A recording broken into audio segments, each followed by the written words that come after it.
Hey guys, how are all of you doing? Hope fine, and yes, this is the next part of Game of Shadow in Naruto world. Where I am in the Naruto world. I have a name that isn't mine and I have a really nerfed version of the gamer. Is that all? Am I forgetting something? Right, inventory. At that I received yet another disappointment. Let's start without any delay. You are doing great, Hanabi IG praised as he looked at both Hyuga sisters move through the gentle fist katas next to each other. Both of them had sweat running down their brows as they concentrated both on their movement and also on something else. Hinata had green chakra pooling on her hands as she moved, applying her knowledge of Iorojutsu as she moved through her combat stances. IG was fairly sure she was trying to combine the gentle fist with medical techniques. That had potential, he supposed, but it sounded to him like something a little out there. Coming from him, that said a lot. Then again, maybe the Bakugan and the Hyuga's fighting style could help with that. That, he didn't know. On the other hand, the younger sister was doing the same thing, but instead of medical techniques, she was using the living thread technique he'd taught her. He'd had to ask for permission from Hayashi, obviously, and the man had been present through the whole lesson as it were. Even now, the Hyuga clan head was sitting next to him, overseeing the training with him. The girl had been very enthusiastic about the jutsu, and had dived right into it once she learned how to do it. Hanabi had been even more eager to get better at it when her father had asked if the threads could be used just like the tip of their fingers in their gentle fist style. That was something IG wasn't sure about, obviously, but some experimentation had the clan head saying that it may be possible. That brought some concern to IG though, as he looked at both girls. They are both good, he thought, which would normally be a good thing. Instead, it worried him. What will you do, Hayashi? Will you have one of them under your clan's cursed seal? Obviously, he couldn't just ask that to the man, but it was something that had been in his mind a whole lot at that moment. He'd been interacting with the Hyuga sisters a lot more, especially the younger one, and that had brought to mind things that had slipped his mind before. IG didn't know what he would do if one of his friends was placed under such a thing. He might go full dancer on the whole place, if he was honest. He hoped everyone realized that. He'd made abundantly clear that he cared about his group of friends and the lengths he would go to keep them safe. If the Hyuga clan tried their luck, well, that would be their undoing, he supposed. Worries for the future, IG Hakai said in his mind, and he reluctantly agreed. It was still something to think about though. With the crackle of lightning, his hand twitched and his expression turned into a grimace. Lightning manipulation training sucks, he thought, momentarily distracted. He waved off Hinata when she started moving to heal his fingers. The first step for that particular nature manipulation was to have sparks fly between the user's fingers without damaging them.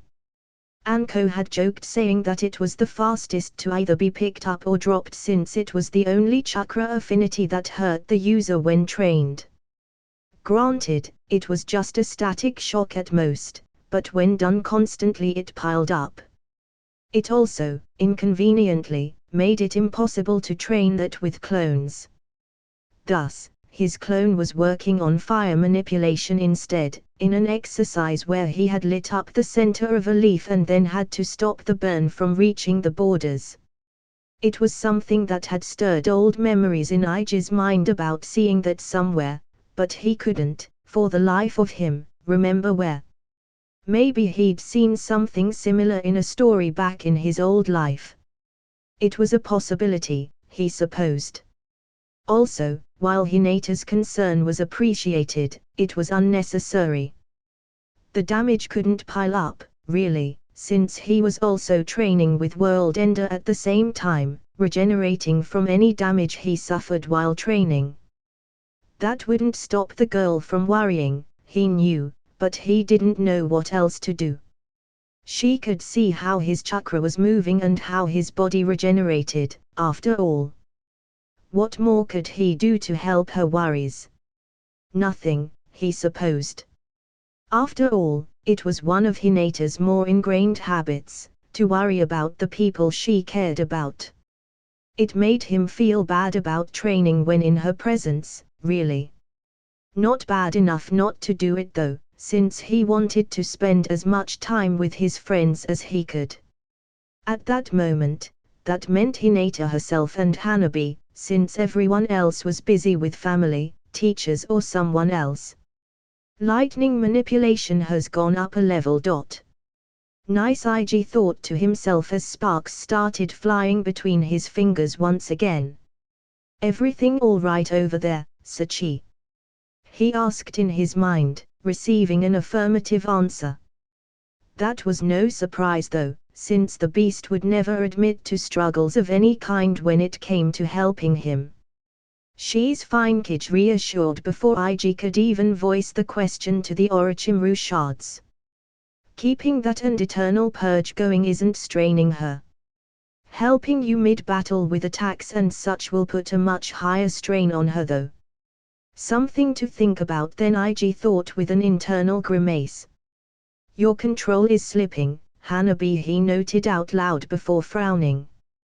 Do you want to take a break? You've been at it for a while already. No, I'm fine, the girl replied instantly, even with her voice coming out weary. I can keep going for a bit more, she added, bringing her control of the wire around her back to what was the standard for her as she continued with the katas. IG could only shake his head at her. It's like having another Sachigumo, he noted with some amusement. Oh. This is ridiculous, IG thought, his fist colliding with a much bigger one made of orange armor as it were. Before he could complain more, he had to flicker to the side, to avoid a spiraling ball of doom. Then, he did the same but away from his opponents. He could only stare at his brother's new creation. There stood Naruto with a glowing armor around his body made of orange seal barriers. It seemed the blonde had gotten tired of not having anything that could actually be used in combat. Naruto looked at his incredulous expression and grinned, cracking his knuckles. Next to him was Sasuke, who still had a Rasengan rotating in his hand. How did this reverse shit come to pass anyway? IG had to ask himself as he looked at them preparing to charge right back at him. There was the Uchiha with the spiraling chakra in his hand and the Uzumaki with glowing chakra armor around him. What are the fucking chances? The little shits didn't even stop there, no. Naruto slapped a few more seals on himself, making the armor grow spikes all over it. Sasuke for his part, stopped the Rasengan, changing it for something else. Both of his arms coated themselves in electricity. Double Chidori, ha. Time to up my own game, it seems, IG thought with a smirk. Then he pulled new Ibari from his back.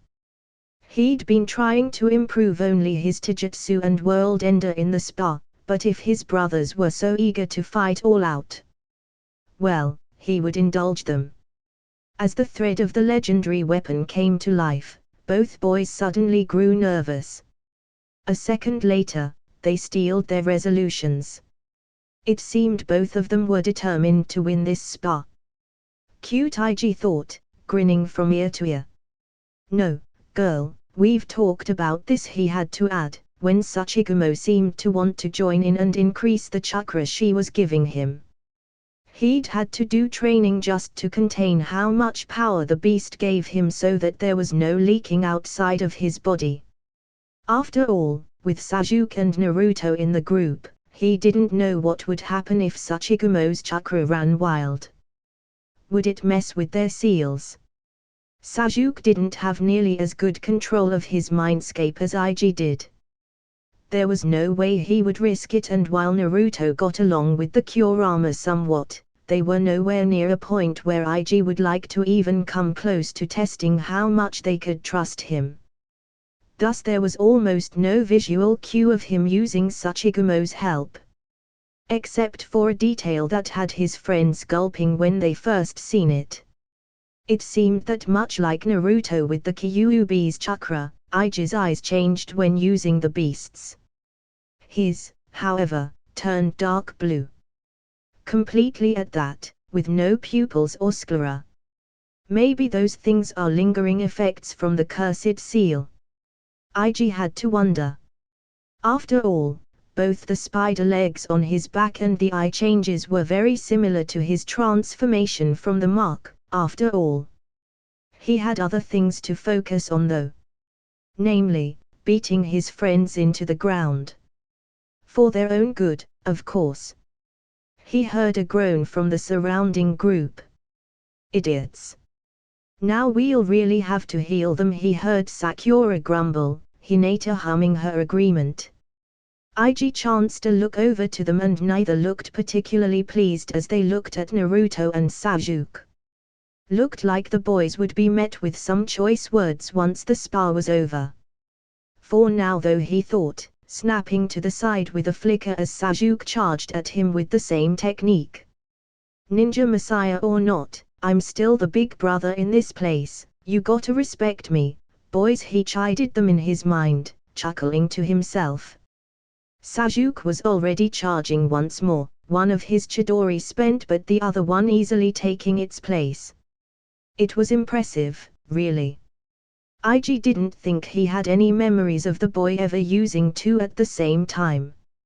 Not like his memories were a perfect thing anymore, but still. Unfortunately for him, IG had no intentions of going easy on them anymore. It would be disrespectful, really, with how they were going all out. He was just honoring their intentions, maybe. Regardless, the Uchiha was met halfway towards his target by a ninja wire web that wrapped itself around him. He even gave him a little shock for good measure. That's one, IG thought, dodging Naruto's now massive orange glowing arm. He was just in time to see the blonde gulp as he realized that he was alone in the fight now. He didn't get a moment to reassess his situation though. Instantly, New Ivory pierced her way forward, meeting Naruto's armor. IG, frowning in concentration, did his best to cut only the tags on the boy's arms. He wasn't a seal expert, but he'd picked up a thing or two from living with the blonde. If I cut one, the armor should. Oh, come on! He exclaimed in his mind. His plan had half worked, really. The armor disappeared, but only the one on the arm he'd targeted. It seemed that Naruto had covered for that weakness, clever little shit. Well, hard way it is, IG decided with a twitch of his eye, flickering away from the coming armored fist. Oh, come on! Naruto shouted, unknowingly echoing his brother's thoughts from before. Said boy had no mercy for him though, rushing back in and piercing his armor once more. This time, the pseudo-Susanoo leg disappeared. And so, piece by piece, the armor crumbled under the red-eyed boy's assault. Just wait until I work out how to use the Hiraishin without passing out. There won't be any more dashing around for you, IG the blonde threatened. Ha! He barked out a laugh. If you think that would be enough, think again. Now, off you go, both of you. Move along and have your girlfriends treat your wounds. Both Naruto and Sasuke sputtered in denial. It was kind of adorable. Same for the girls' red faces, really. I'm gonna miss them, he thought, his smile turning bitter. It regained some life when he heard Tsuchigumo bark in his mind, a wave of something comforting hitting him. Thanks, girl. That was so cool. Hanabi exclaimed as she rushed towards him. How did you do that? She asked then, pointing a finger towards Sasuke, who was still being released from the wire trap he'd left him in. You formed the web so quickly. You gotta teach me that. Sure, IG readily agreed, planting a hand over her head and ruffling her hair, much to her dismay. I'll teach you that and some other tricks, if you are fast enough, that is, he added, suddenly unsure if he'd have time for that before having to leave. I'll learn it, you'll see, the girl shot back, apparently offended by the lack of faith. And that shocking thing. I want to do that too. Do you think I'll have a lightning affinity too?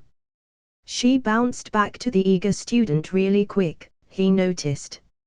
Maybe. I'm sure you'll be able to come up with something else if you have another, though, he reassured. Now, how about we focus on web weaving, yeah? Sure, she nodded quickly, falling into step with him. Oh God, IG heard Sasuke exhale behind him.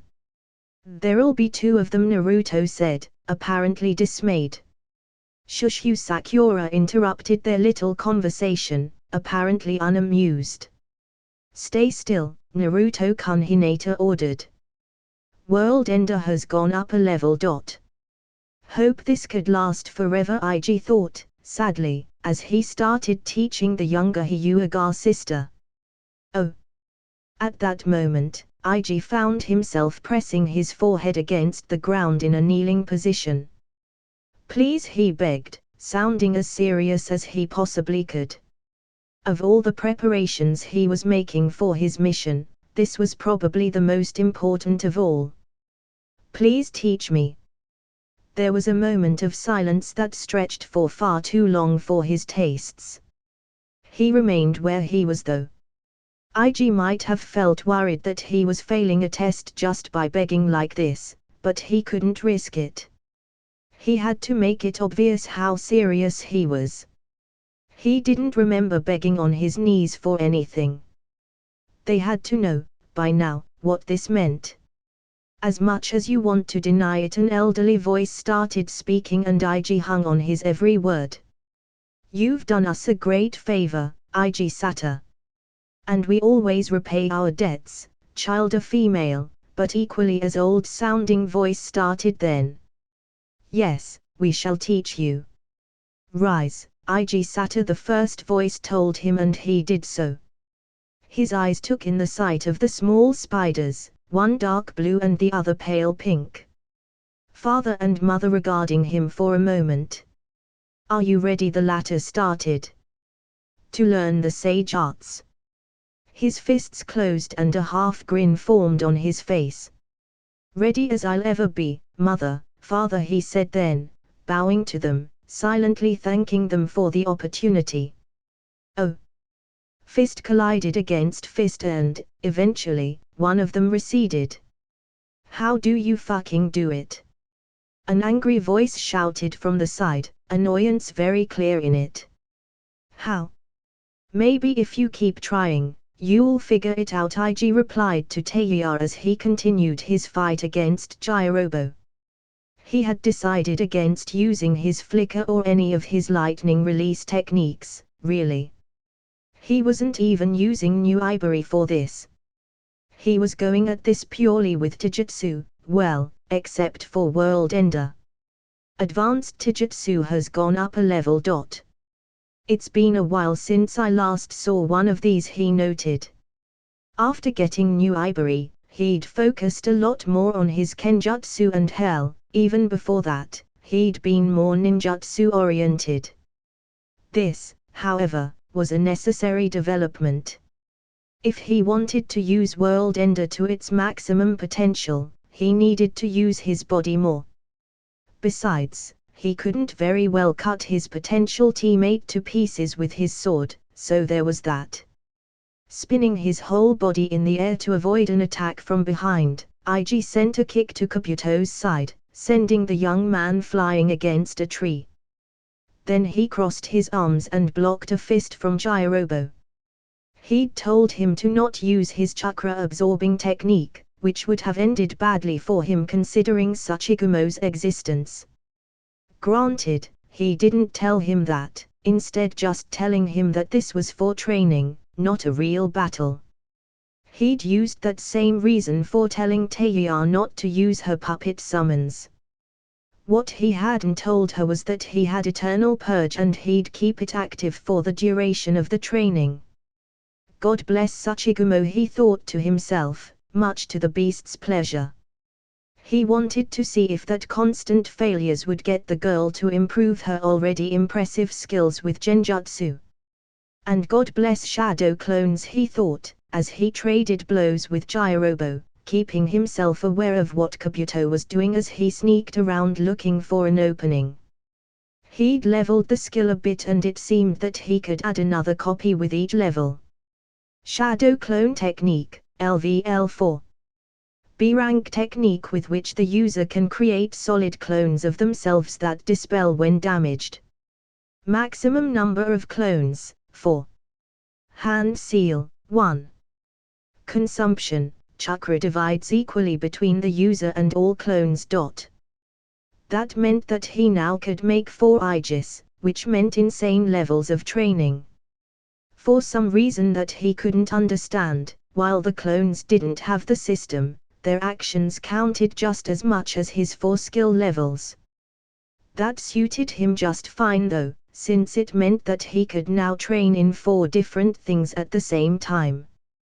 Granted, he didn't do that, but he could. Currently, for example, he had 1 clone in the realm of the spiders, learning senjutsu. After merely a day of teachings, he'd achieved 2 things. First, he'd maxed out meditation, which had been a skill that had always annoyed him with the way it had seemed to get stuck at level 19. The second was unlocking senjutsu as a skill. Senjutsu of the spiders, LVL1. The user gathers and balances natural energy with their own chakra to increase physical stats and gain a sensing ability. Physical stat increase, 10%. Sensing range, 40 meters. Progress with that skill was slow, that was for sure, but he guessed that made sense. Along with it had come yet another new addition to his status screen. Natural energy points, 0/1325. It had appeared right in between his chakra points and his beast chakra points, the max amount being equal to the former. Apparently, he needed to gather enough energy to balance it with his chakra levels to make senjutsu work. That meant it would be much better to train it with his original body, since he could just see the numbers. However, his original body was the only one that could do physical training, so a clone would have to do it. Besides, it would be better to train without looking at the screens. He wouldn't be able to do that mid-battle, after all. World Ender has gone up a level. He dismissed that last screen with a thought before planting both of his fists straight into Jirobo's chest and sending him flying for the last time. The imposing boy's body smacked against a rock, his head dropping as he went unconscious. Then IG turned to grab Kabuto by the neck and raised him in the air. Looking at him, the Konohanin saw the usual fear ingrained in the silver-haired young man. Good, he thought to himself. It was better that the former spy had absolutely zero ideas about the position he was in. If he so much as twitched the wrong way, IG would not hesitate to kill him. He was a great medic and ninja in general and he'd prefer to have him on his side. However, if he couldn't be trusted then he'd be dead. IG knew enough about his future to know that he didn't want to risk it. This is bullshit, Taeya cursed from the side, as she, once again, stopped playing her flute. Hey, at least the music is nice, IG commented with a lazy smile, earning himself yet another snarl from the girl. She had spunk, he'd admit. So far she was the only one he'd used wit's end on and hadn't been completely traumatized by the experience.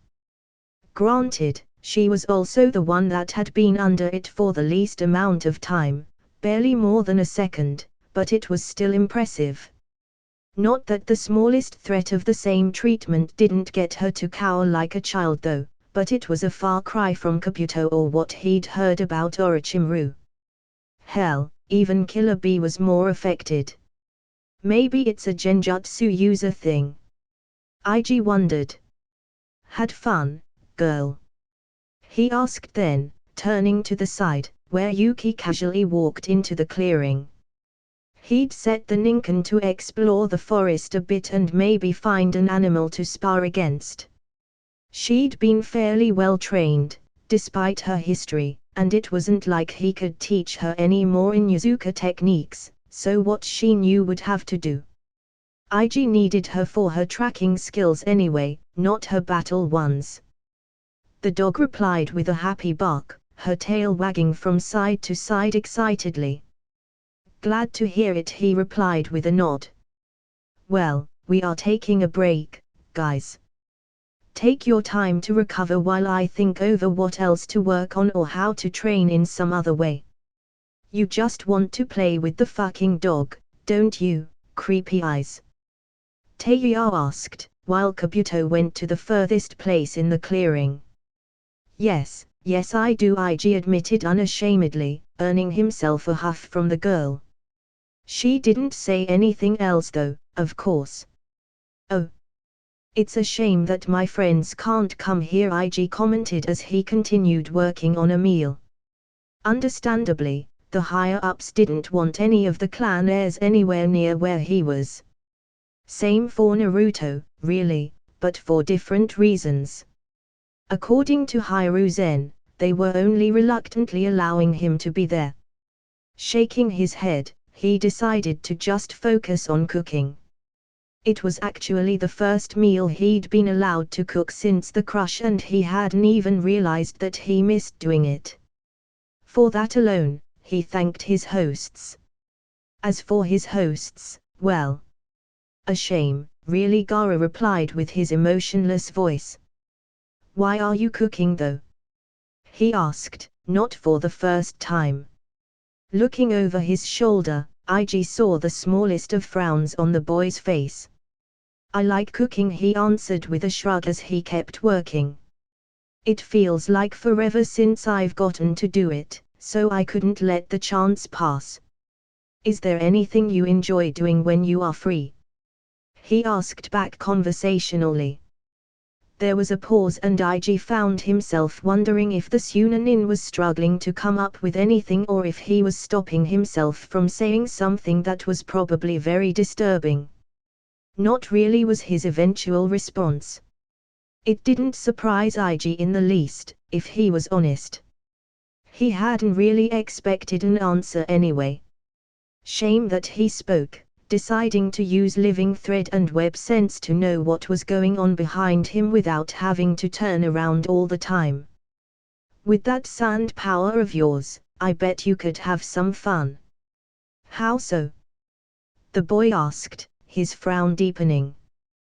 Well, I mean, I like to draw when I have time, IG commented.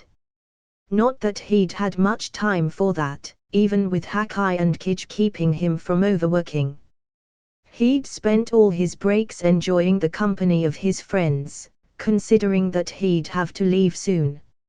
I imagine you could make shapes and such. Through his jutsu, he saw the boy pull up a small amount of sand and have it swirl around over his hand. On their seats, the other two Suna siblings tensed up, but otherwise remained silent. Soon enough, the sand took a humanoid shape. I guess it could be done, Gaara acquitted, looking at his creation thoughtfully. Soon, the sand puppet gained more detail. First looking like Gaara himself, then changing into IG, followed by his siblings, and from there an array of other people. Fun, huh? He added, tilting his head as if he didn't know what the word even meant. The sad part was that he probably didn't. With the meal done, he moved to set everything on the table. Hope you enjoy it and that I'm not rusty after so long without cooking, IG said, although he was sure the system would stop him from getting too rusty, as it were.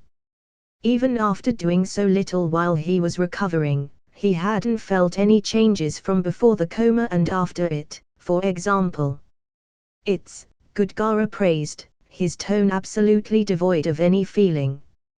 IG just accepted it as a Gaara thing and rolled with it. By the way the boy was staring at his plate, he guessed that he meant what he said, even if he sucked at expressing that. "Well, what about you two?" IG turned towards the other siblings, who had stayed willfully out of the conversation. "It's very good," Kankuro replied, almost mechanically. "It really is," Tamrai said, sounding much more honest than her brother. "Thank you. Don't mention it," he waved off easily. "We are all friends here. So, there was one thing I wanted to ask you." IG sat down on the ground, reading through the report he had with the information that he'd been given regarding Akatsuki. It was more than he expected, really. Then again, Jiraiya had more time than in canon, what with all the delays that happened. They were already quite a bit past canon times, even if the events didn't reflect that. The other nations had sent more information too, even Kumo had, which had been a surprise. Evidently, they were all for someone else taking out a threat for them, IG supposed. Still, everyone had only bits and pieces, barely anything at all. Between all of it there was a relieving amount. At least people had information about their missing nin, which was nice.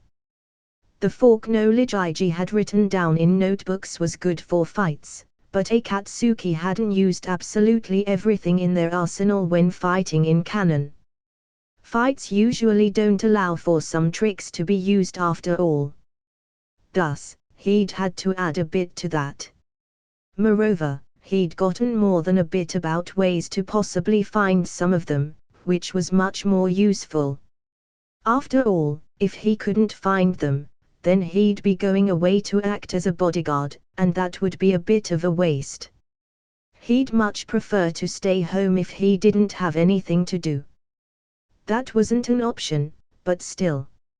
IG continued reading, occasionally noting something down in a separate place. Hakai and Kij were currently reading along with him, making notes of their own and often bringing up points of their own for the place. Poor Sachigumo felt a little left out, but she was still helping with his training and was just glad that he hadn't sent her to Training Ground 33, or the hunting ground, as they'd started calling it. He'd felt a little bad, but it was what it was. "I hate you so damn much," Creepy Eyes Teiya all but growled from the side, which was honestly music to Ige's ears. It was always entertaining to have her struggle uselessly against Eternal Purge. She was getting better though. Problem was that there was just no way for her to win the battle she was part of. "You should have realized by now that you just can't do it," he voiced, lamenting the fact that he was probably putting an end to the little game he'd set up. It was a shame, but soon enough it would be more frustrating for the Sound Nin than motivating. "I know that," she snarled, making him blink. "I don't know how you did it, but I know I can't put a genjutsu on you and make it stick. I don't know how you did that, but I'll find a way to make something that you won't be able to dispel instantly," she vowed, much to his surprise. "Huh. Well, best of luck," IG replied. That had been certainly unexpected for him. "So, she's trying to find a way to achieve the same effect as Wit's End, huh? Guess I should have seen that coming after putting her in it, for however little time it was. That and sending her against Eternal Purge. He would have been worried if not for the latter technique and Sachigumo. There was no way she'd be able to find or create a jutsu that would overpower both of them. He was momentarily distracted from those thoughts when a spark went a little out of control in his hand. IG cursed internally as he grimaced. He wiggled his fingers a bit as the pain went away, World Ender curing it instantly. With a deep breath in, he went back to training nature transformation. World Ender has gone up a level. He nodded internally before dismissing the screen. Well, if you need help, I know a thing or two about genjutsu, he offered with a shrug. Teiya, for her part, twitched, probably remembering her experience under his technique. Other than that though, she remained the same. I'll keep that in mind, creepy eyes. With that conversation seemingly done, IG turned back to the books in front of him. He had lots of information to go through. Not only because of what he'd been given, but also because of what he'd gotten for himself. Oh. Hello, IG greeted jovially as he sat down. Been a while, hasn't it? We haven't seen each other since the invasion, right? He asked then, looking at Orochimaru shakily leaning back against his chair, as if trying to get away from him. Why are you here? The Sannin asked, almost keeping his voice normal but ultimately failing. IG tilted his head curiously at that. How long did you keep him under wit's end again, Hakai? He asked in his mind. Until he started speaking, his creation replied. Well, I just wanted to get some information about this group you used to be part of. IG started, ignoring the traumatized sight of a man that had terrified the elemental nations. You might remember them. They call themselves Akatsuki. I might, Orochimaru agreed, his eye twitching. For a moment, he remained silent and IG guessed he'd been just about to ask why he should answer. Which he already knew, obviously. If you tell me all you know and I survive my mission against them, he started explaining regardless. I'll make sure that you are never put under that jutsu again. That's all I can promise you though, he offered with a shrug. There was another moment of silence, eventually broken by Orochimaru. Do you have something to write with? He asked and IG grinned. Oh. Teiya. She hated creepy eyes, that was a fact. Not only had the bastard tortured her in their first meeting with that technique, but the son of a bitch also was immune to her speciality. The thing she excelled at, the art she'd spent her whole life training, he'd just made it completely worthless. So, she hated him. However, she envied him more.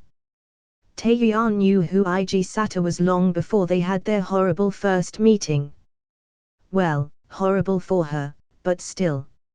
Orochimaru had made sure that they all knew who Sasuke Uchiha and IG Sato were, prodigies, geniuses. God, how she hated them. She'd had to claw her way out of Orochimaru's prisons, fighting everyone that stood in his way. Losing and rising to fight again, just to keep her life.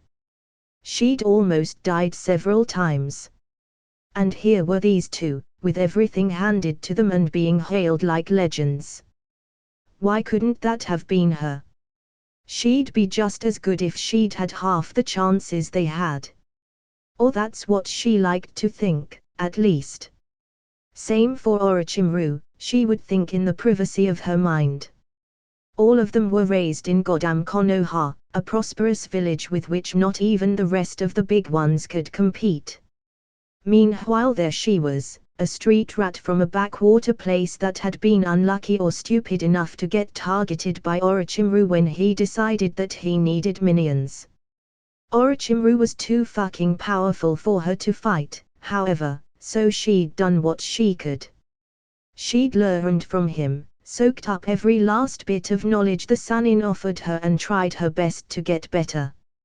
And Teiya found herself wanting, and she hated that.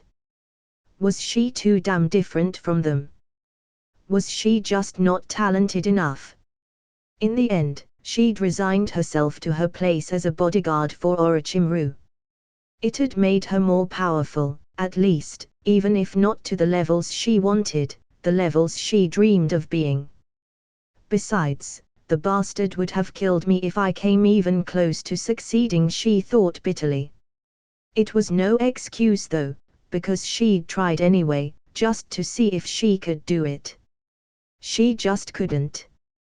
Now, here she stood, in the same situation but with a different handler. Taeya looked at Ig Sata, the absolute demon that had brought hell to the mortal world.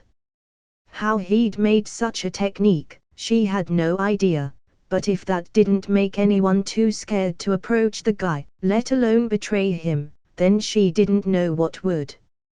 She pitied the poor fucker that stood in his way, that much she was sure.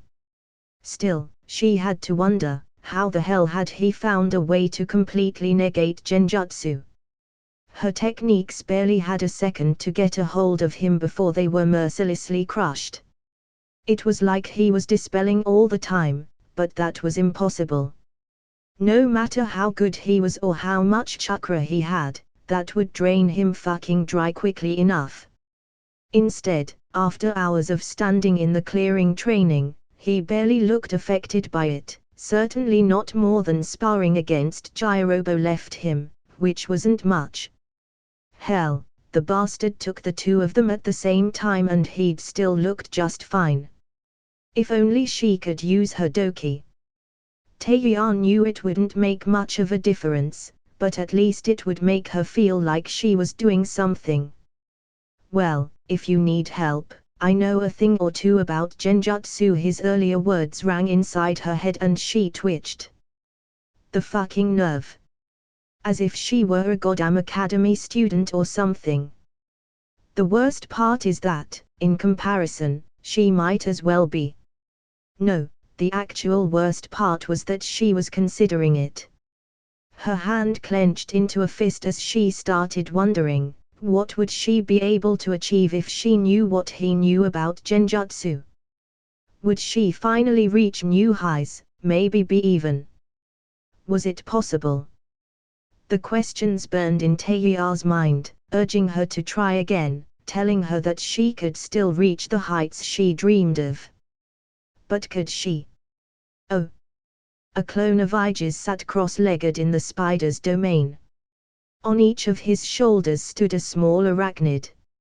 Mother and father, the elders of the spider clan, dutifully watched over him, making sure he wasn't making a mistake in his attempts to harness natural energy. Senjutsu was a slow process, at least for now. He had to gather the energy slowly, very slowly, painfully slowly. After all, if he went over his limit in the slightest, he'd turn into a stone statue. Not that it was much of a problem, because he was a clone, but the objective was to do as best he could and level up the skill when he dispelled.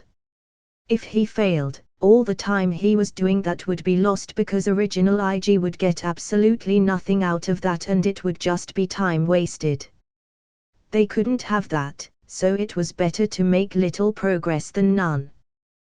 The problem with Senjutsu was how difficult it was to know how much natural energy he needed to balance with his chakra.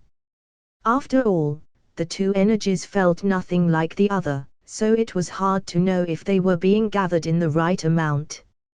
He was slowly getting the hang of it. Maybe he wouldn't be able to use Senjutsu constantly for a while, but he'd get there. He just hoped it wouldn't be too late. Sighing, he paused, his shoulders relaxing as he stopped meditating. "You are doing remarkably well," Contractor Mother praised, and he nodded with a weary smile. As he always did, the clone conjured the image of the last Senjutsu screen he'd seen. Or, well, that original IG had seen, at least. It was a great motivator, if nothing else. Senjutsu of the Spiders LVL3. The user gathers and balances natural energy with their own chakra to increase physical stats and gain a sensing ability. Physical stat increase, 30%. Sensing range, 120 meters. 2 levels wasn't much, but this was Senjutsu. It would have been weirder if it had leveled up quickly, even if that would have been the preferred outcome. He just had to keep at it. If all else failed, he'd just have to try the Naruto approach. Maybe Sachigumo can do this like Kurama did. No, I don't think that's a good idea. After all, the tailed beast probably knew what it was doing. Sachigumo would have to learn, and as the child she was, IG couldn't risk that. It would have been nice though. Back to work. Father asked when the clone squared his shoulders.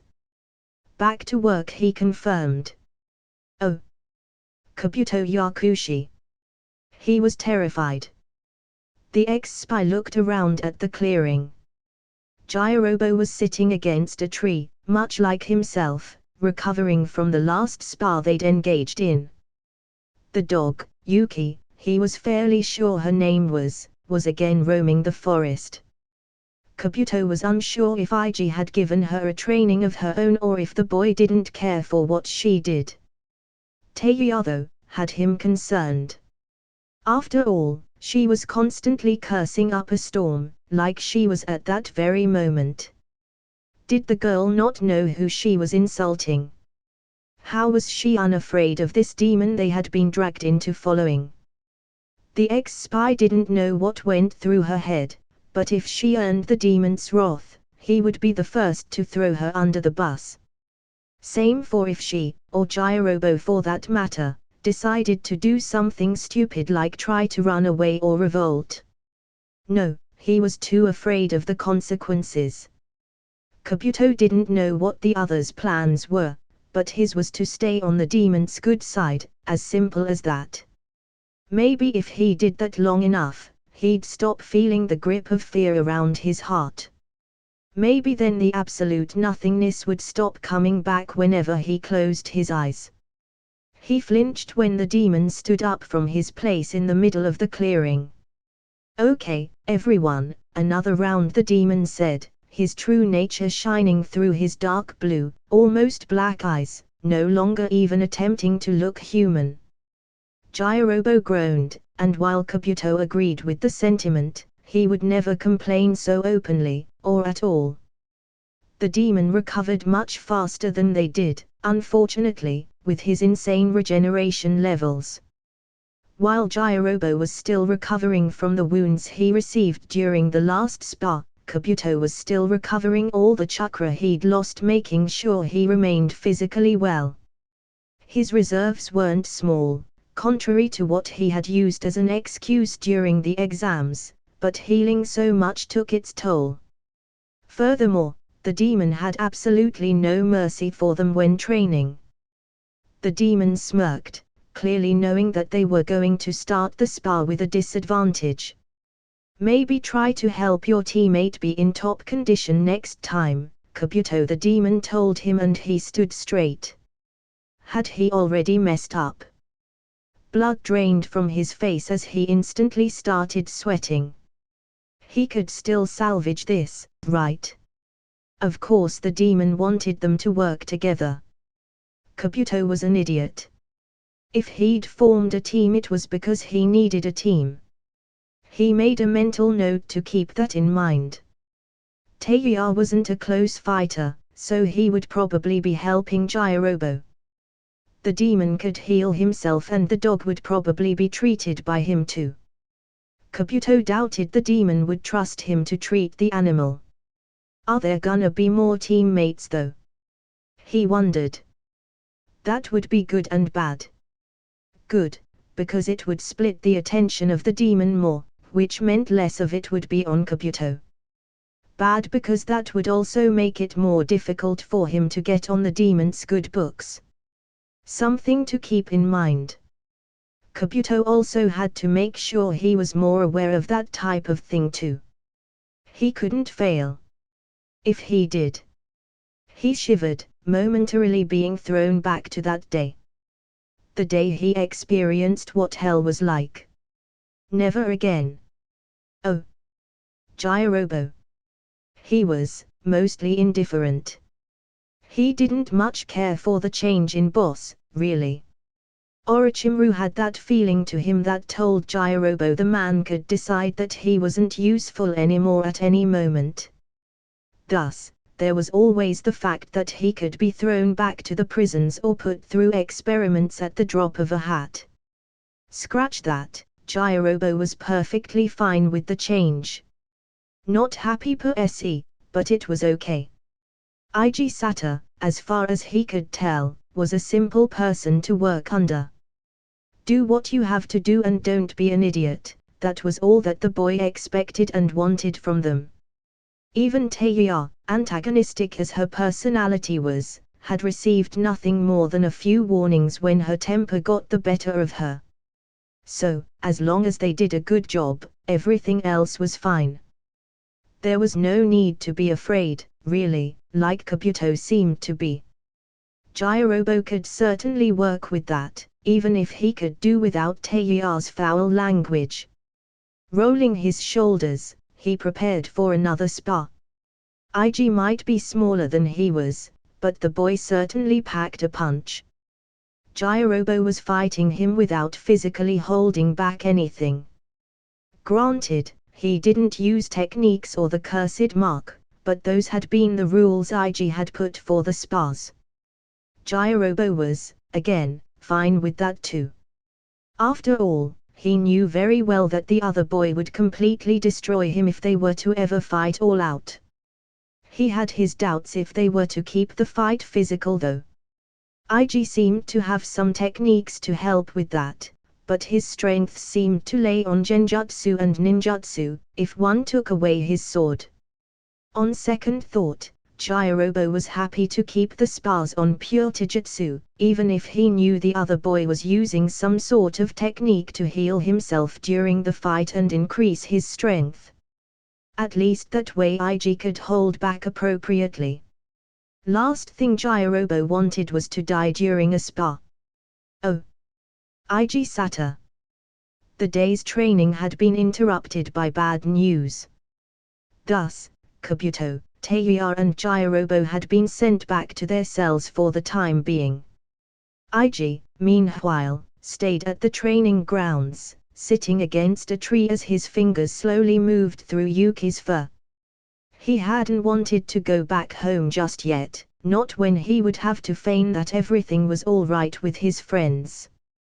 The Ninken was his only company. Yuki had actually been next to him ever since she'd become his partner. She moved through the forest when he trained the X-Sound Nin, but she was always nearby. She was close enough that she'd hear him if he called, he would bet his life on that. It was strange, the bond that a ninja had with a Ninken, he'd found. Ig wasn't sure how to even describe it. It was nothing like the relationships he'd built so far. It felt closer than a sibling thing, even the one he had with Naruto. But at the same time, it was distant, like his friendship with Hana, where they weren't particularly close friends but they were friends nonetheless. Yuki would be there when he needed her, that was the summary he'd settled on, and he would be there for her. If that worked as a description for the relationship, he didn't know, but that was what he had. It was what he needed to. We'll be leaving soon, Ig mumbled, resting his head against the bark of the tree. The news he'd been given was simple, but transmitted the message well enough. Akatsuki had attempted an attack on Kiri. For the Three Tails, the nations assumed, but Ig was sure it was for that. It was a tentative thing, more like them testing the waters, maybe even mocking the nations a little bit while they were at it. Regardless, it told everyone something. Akatsuki was moving again. It hadn't happened yet, but Iwa would be demanding him soon enough. His chakra poisoning was practically gone. Whatever delay that his training might have caused was more than made up by his near-constant use of World Ender. He was ready, physically at least. He didn't think he was actually ready to face off against Akatsuki, but he'd need to be. Beast Chakra Resistance LVL 35. Reduces the effects of Tailed Beast Chakra by 35%. I expected it to go higher, he thought idly, eyeing the first of the screens he'd wanted to check, to see if he could get some peace of mind. Beast chakra resistance probably wouldn't be high on the list of priorities of some people, but it was for him. Not only would it help whenever he wanted to use more of Sachigumo's chakra, it would also help if he wanted to fight alongside Aiwa's Jinchuriki, since his job was basically to protect him while fighting Akatsuki. The next skill to check was directly related to that too. Chakra Beast Mode, LVL10. The user accesses the energy of the chakra beast sealed inside them. The user can be influenced by the chakra beast. Effects increase or decrease with the number of legs utilized. The user may suffer beast chakra damage. It was no surprise that the skill had grown so fast, since he was always using it while training, much to Sachigumo's delight. In this case though, skill number didn't say much, but it was enough to remind him of the progress they'd made. After all, the newborn chakra beast could now keep the 4 legs mode without too much trouble. She couldn't keep it up for extended periods of time, but at least it didn't strain her instantly like when they'd first tried. Then came the reason for needing to access that much chakra. World Ender, LVL10. S-rank technique with which the user can regenerate themselves while also increasing their physical stats. Physical stat increase, 100%. Hand seals 10. Consumption, 80 chakra points per second. Plus creator bonus. Increases efficacy by 50%. Kij kept insisting that the name was entirely too much for what it was, but IG disagreed. The technique was going to keep him in the fight no matter what. He was fairly sure that he'd recovered even if he lost a limb. At least, from all the work he'd put behind the technique, that's what it would do, theoretically. It wasn't like he was going to test that. It was a shame that it didn't cure already existing wounds, he mused with a hand moving up to touch the scar around his eye. The regeneration was also near instantaneous, which was amazing in itself. And that wasn't even taking into account the boost the skill gave him. It would triple his stats if he could get it to max level. I can only hope it's enough, IG thought to himself, before calling for the clone jutsu. Shadow Clone Technique, LVL7. B-rank technique with which the user can create solid clones of themselves that dispel when damaged. Maximum number of clones, 7. Hand seal, 1. Consumption, chakra divides equally between the user and all clones. It wasn't as high level as the others, but that was fine. 7 clones of himself was enough to cause some serious trouble for Akatsuki members. After all, they could pelt them with ranged jutsu while the original kept them entertained in close combat. He could also use substitution with them, which was great to avoid damage in the aforementioned situation. Never mind the possibilities for training. IG had decided, long ago, that he'd keep at least 1 clone with the spider's training senjutsu at all times. At least until he maxed that skill, which wouldn't happen any time soon, he knew. After all, senjutsu of the spiders LVL5. The user gathers and balances natural energy with their own chakra to increase physical stats and gain a sensing ability. Physical stat increase, 50%. Sensing range, 200 meters.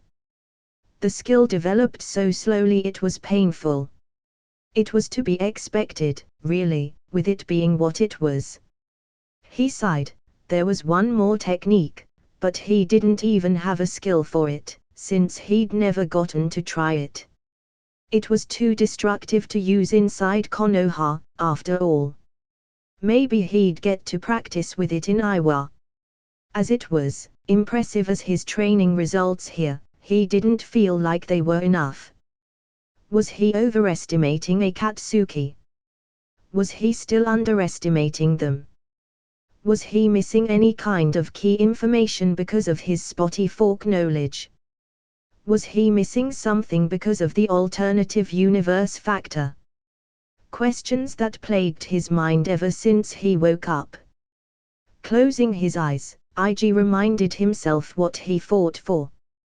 The group and Konoha, they were why he was doing this. He remembered the future his fork knowledge told him about, with everyone happy and with families.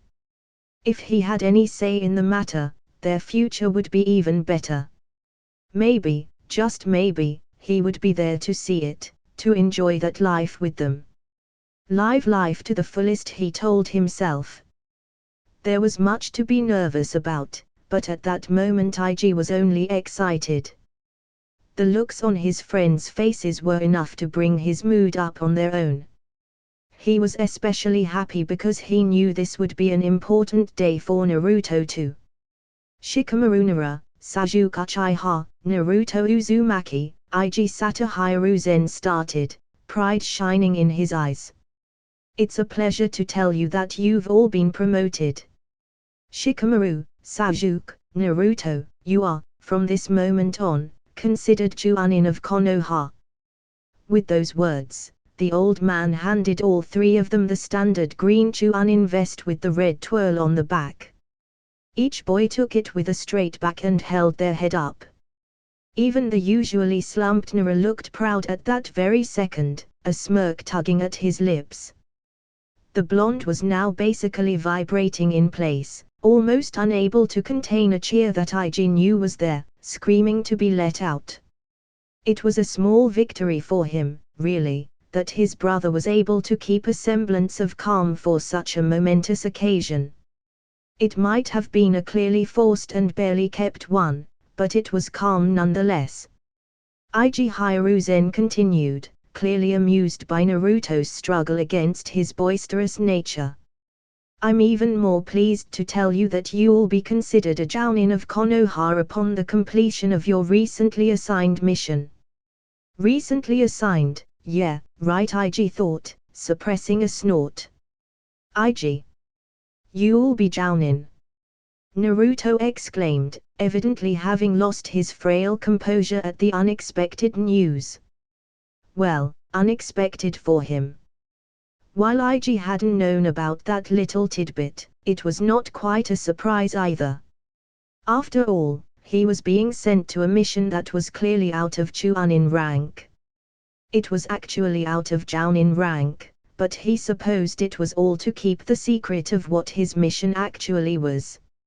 I'm leaving you behind, Naruto IG commented with a slight smirk as he was shaken back and forth by the blonde. At this rate, I'll reach my goal before you, self-proclaimed future Hokage. Self-proclaimed, I'll so get you for that, IG the blonde growled, still holding by the shoulders. We are both getting closer though, he added, a soft smile spreading over his face. A rare sight, that one, significantly different from his usual wide grin. We can do it. Of course we can, IG nodded, pulling Naruto into a quick, tight hug. For now though, he continued, pushing the blonde away. This time he was the one doing the holding. I think the old man has some stuff to talk with you. He does, Naruto mumbled, becoming distinctly nervous. It would be all right though, IG knew. Even if it wasn't the case, he'd be there for him and so would the group. For the moment though. We'll wait outside for you, yeah. He told his brother, giving his shoulder a comforting squeeze before letting go. Okay, Naruto nodded as he took a deep breath in. Thus, IG, Shikamaru and Sasuke stepped out. The second looked as disinterested as ever, even if Sato could see a curious glint in his eye as he looked at their blonde friend. The latter, for his part, was staring at the Chunin vest he'd been given by the Hokage as if it was telling him something. Whatever that was, it was something good, if the slowly spreading smile IG saw was any indication. Oh. So, What's this mission about? Naruto asked, and IG withheld a wince. Apparently, the information Hiruzen had shared with the blonde hadn't been enough for him to forget the little tidbit the old man had revealed during the promotion. The boy had been considerably affected by his parents' identities, but he'd recovered remarkably fast. Or maybe he was just focusing on other stuff for the moment. As it was, IG had to lament the fact that he couldn't keep his mission completely hidden from his friends. They were having their last meal together before he had to leave towards Iwa. It was horrible, really. How he wished he'd have some more time. It barely felt like he'd had any with them at all. I just want to be with my friends for a little longer, IG thought as his heart twisted painfully inside his chest. To think this could be the last time he saw them. Not much, he lied through his teeth. I'm just gonna be traveling for a bit. There are reports of a group causing trouble and I'm being sent to deal with that before it becomes even more of a problem than it already is, he explained. Most of what he said was actually the truth, really, but the way he'd said it would make them assume he was talking about bandits or small-time missing nin. Last time you said something like that, you killed someone for the first time and came back with those scars on your arm, Shikamaru pointed out, although he didn't seem to be the only one to make that observation, if everyone's faces were anything to go by. So, how dangerous is this mission, really? He asked, and IG felt his resolve crumble slowly.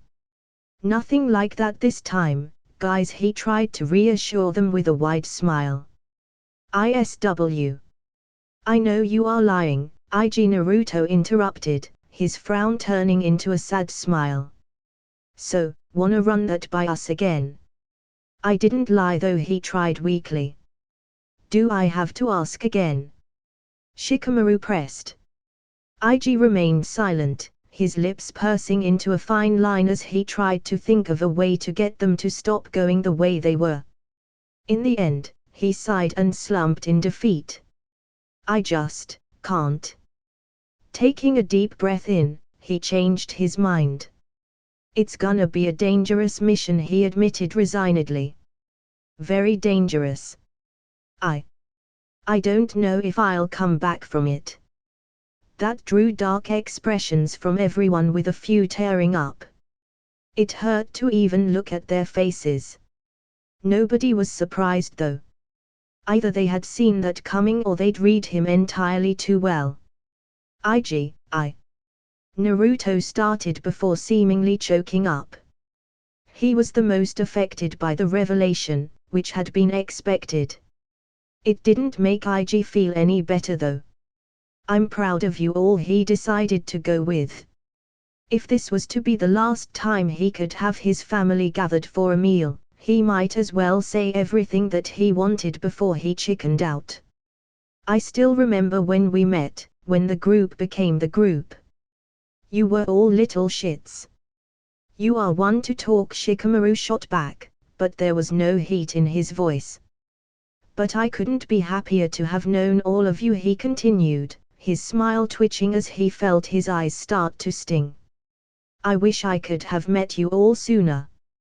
All of a sudden, he felt a hand on his shoulder and he turned to see Sasuke sitting in front of him. He seemed to be the only one in the room remaining somewhat composed anymore. IG supposed that was to be expected. You won't die in this mission, IG the Uchiha told him before squeezing harder on his shoulder. You won't. So much for being composed, huh? IG thought to himself as he let out a watery chuckle. Yeah, I'm being silly, he replied with a nod. Let's continue eating, yeah. He received smiles and nods in response, but there was not nearly as much life as there would have been at any other moment. I love you all, guys. As he looked down at his food, IG ignored the sobs he heard around the table. When the meal was done, he received the long, strong hugs as if they were a normal occurrence.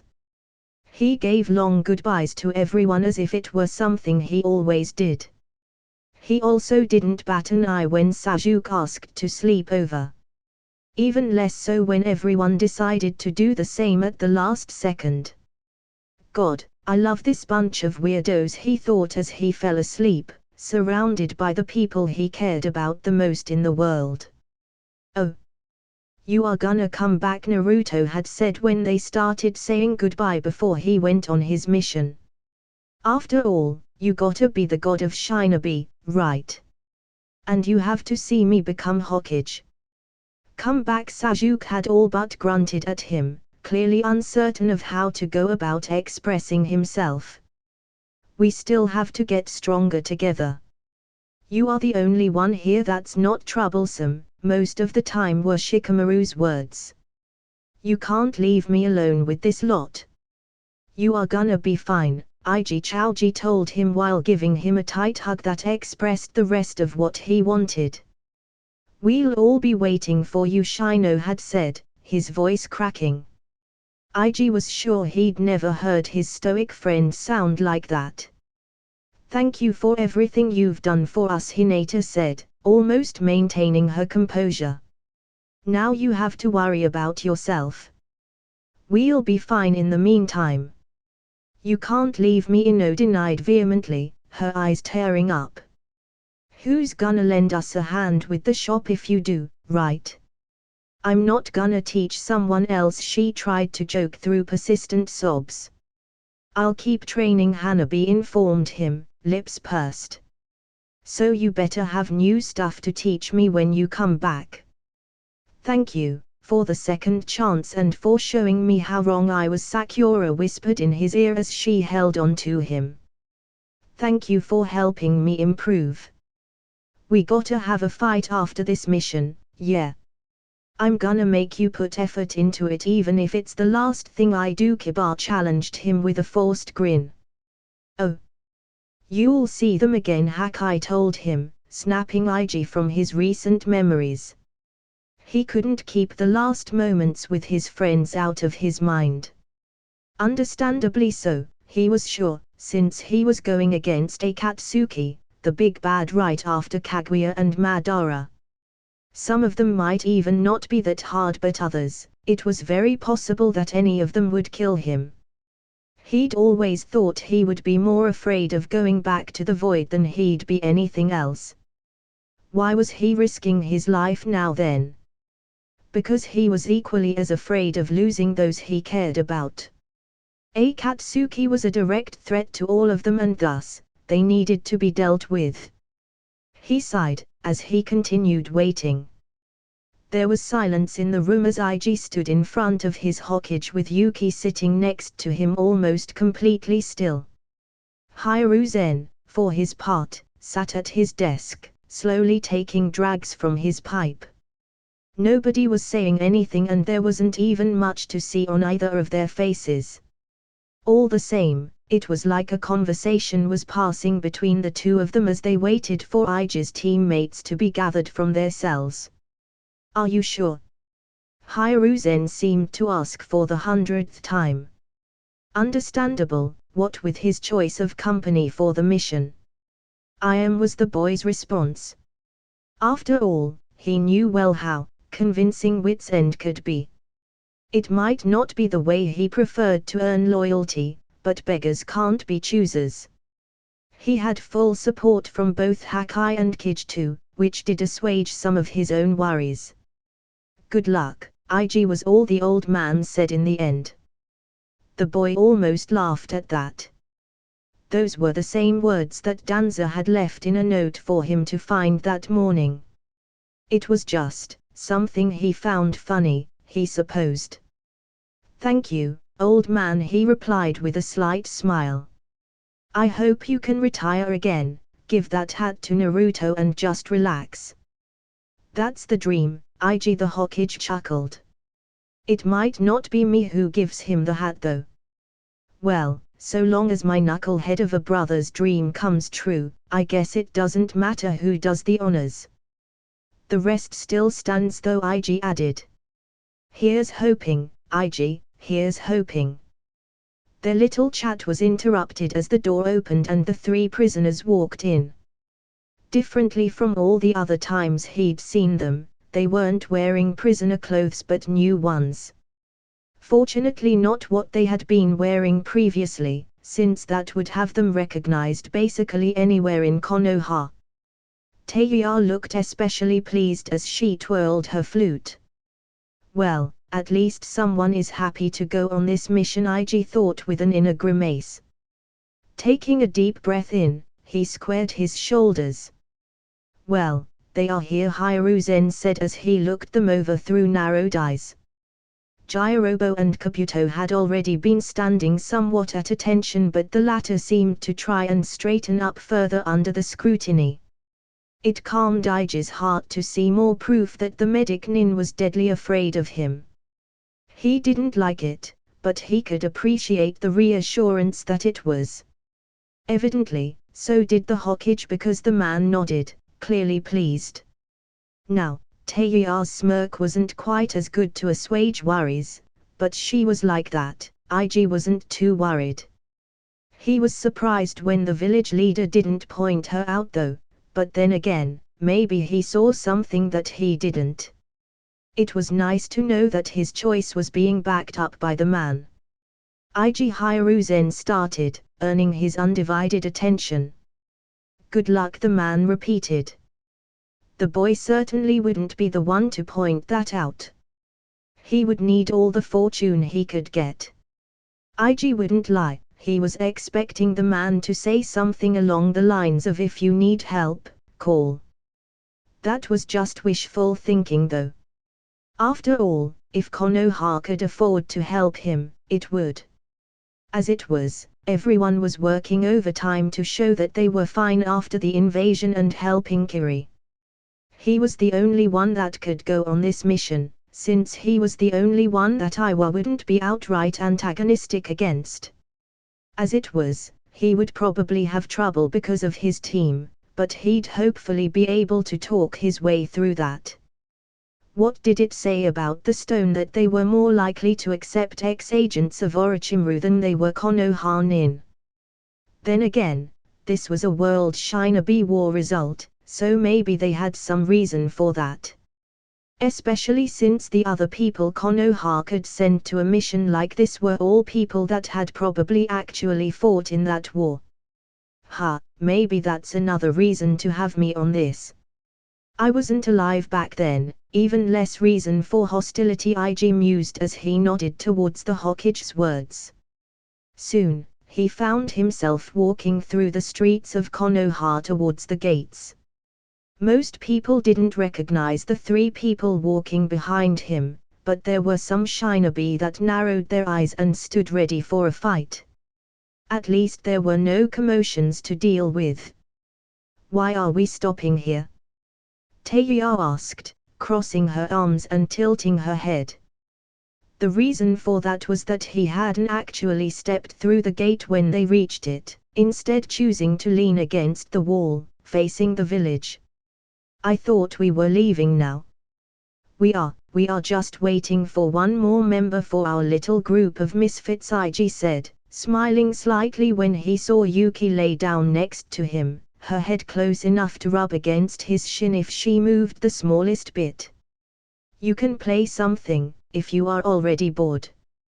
Have you seen your eyes when you fight? You are the only misfit here, she growled at him, and he raised an eyebrow at her. The other two remained silent as they just waited, seemingly deciding to do so, simply standing off to the side. Says the one that can transform into a monster girl through a cursed mark, he shot back, making her whole face twitch. Besides, being normal is boring, Ig added with a slight smirk as he thought of his group of friends. He was pretty sure none of them could qualify as ordinary. Who are we even waiting for? Taeya pressed. Evidently, she wasn't fond of the idea of staying inside Konoha. Understandable, really, since she probably also noticed how the shinobi were watching the group and her. Shouldn't take too long, Ig answered with a shrug, earning a huff from the girl before she plopped down on the ground and brought her flute to her mouth. It was the kind of action that the boy didn't think could be done aggressively, but Taeya proved him wrong on that account. She was like that, he'd learned. After all, he also couldn't understand how she could play a calming song that was also unnerving. Those were her genjutsu songs though, so it made some sense that they were like that, he supposed. At that moment though, despite her evident annoyance, the song she started playing was beautiful, if he was honest. It eased his nerves for the mission even. I'll have to do something nice for her just for that, he mused as he leaned his head against the wall and looked up at the sky. Maybe you could draw something in the meantime, Kij suggested in his head. Would help you relax a little more. That's actually a good idea, Ig replied as he sat down on the ground too. He saw Jirobo and Kabuto do the same where they stood. Had they been standing because I was? He thought curiously as he pulled out a notebook and a pencil from a storage seal. He settled for making a drawing of the group at the gates. Taeya sat by herself playing her flute. Jirobo and Kabuto were sitting opposite to each other but not actually talking. Himself against the outer wall with Yuki by his side. A hint of the gates showed on the corner of the page. And finally, am I late? A voice casually asked and he looked up to see the last confirmed member of the team. She wore a slight smirk, apparently not at all worried that she'd made them wait. Ig didn't have a problem with that. He was just glad to have someone else that wasn't an outright enemy, even if she wasn't what he'd call a friend. Not by much, he replied with a shrug as he stored his things again and stood up. Thanks again for joining us, Tumrai. Who's the bimbo? Taeya not so subtly asked, and Ig could only sigh when he saw the Sunanin eyebrow twitch and her face turn redder by the second. Why didn't I see that coming? Who are you, you little? Okay, Ig all but shouted while clapping his hands. Introductions are in order, he continued, thoroughly ignoring the glares both women were giving him and each other. Just perfect, he thought to himself. This is Tumrai, sister of the future Kazekage, he said, signaling the latest arrival. The added information barely had Taeya blinking, and Ig sighed, already knowing what was coming. So, she's a bimbo with nepotism privileges? Taeya asked innocently.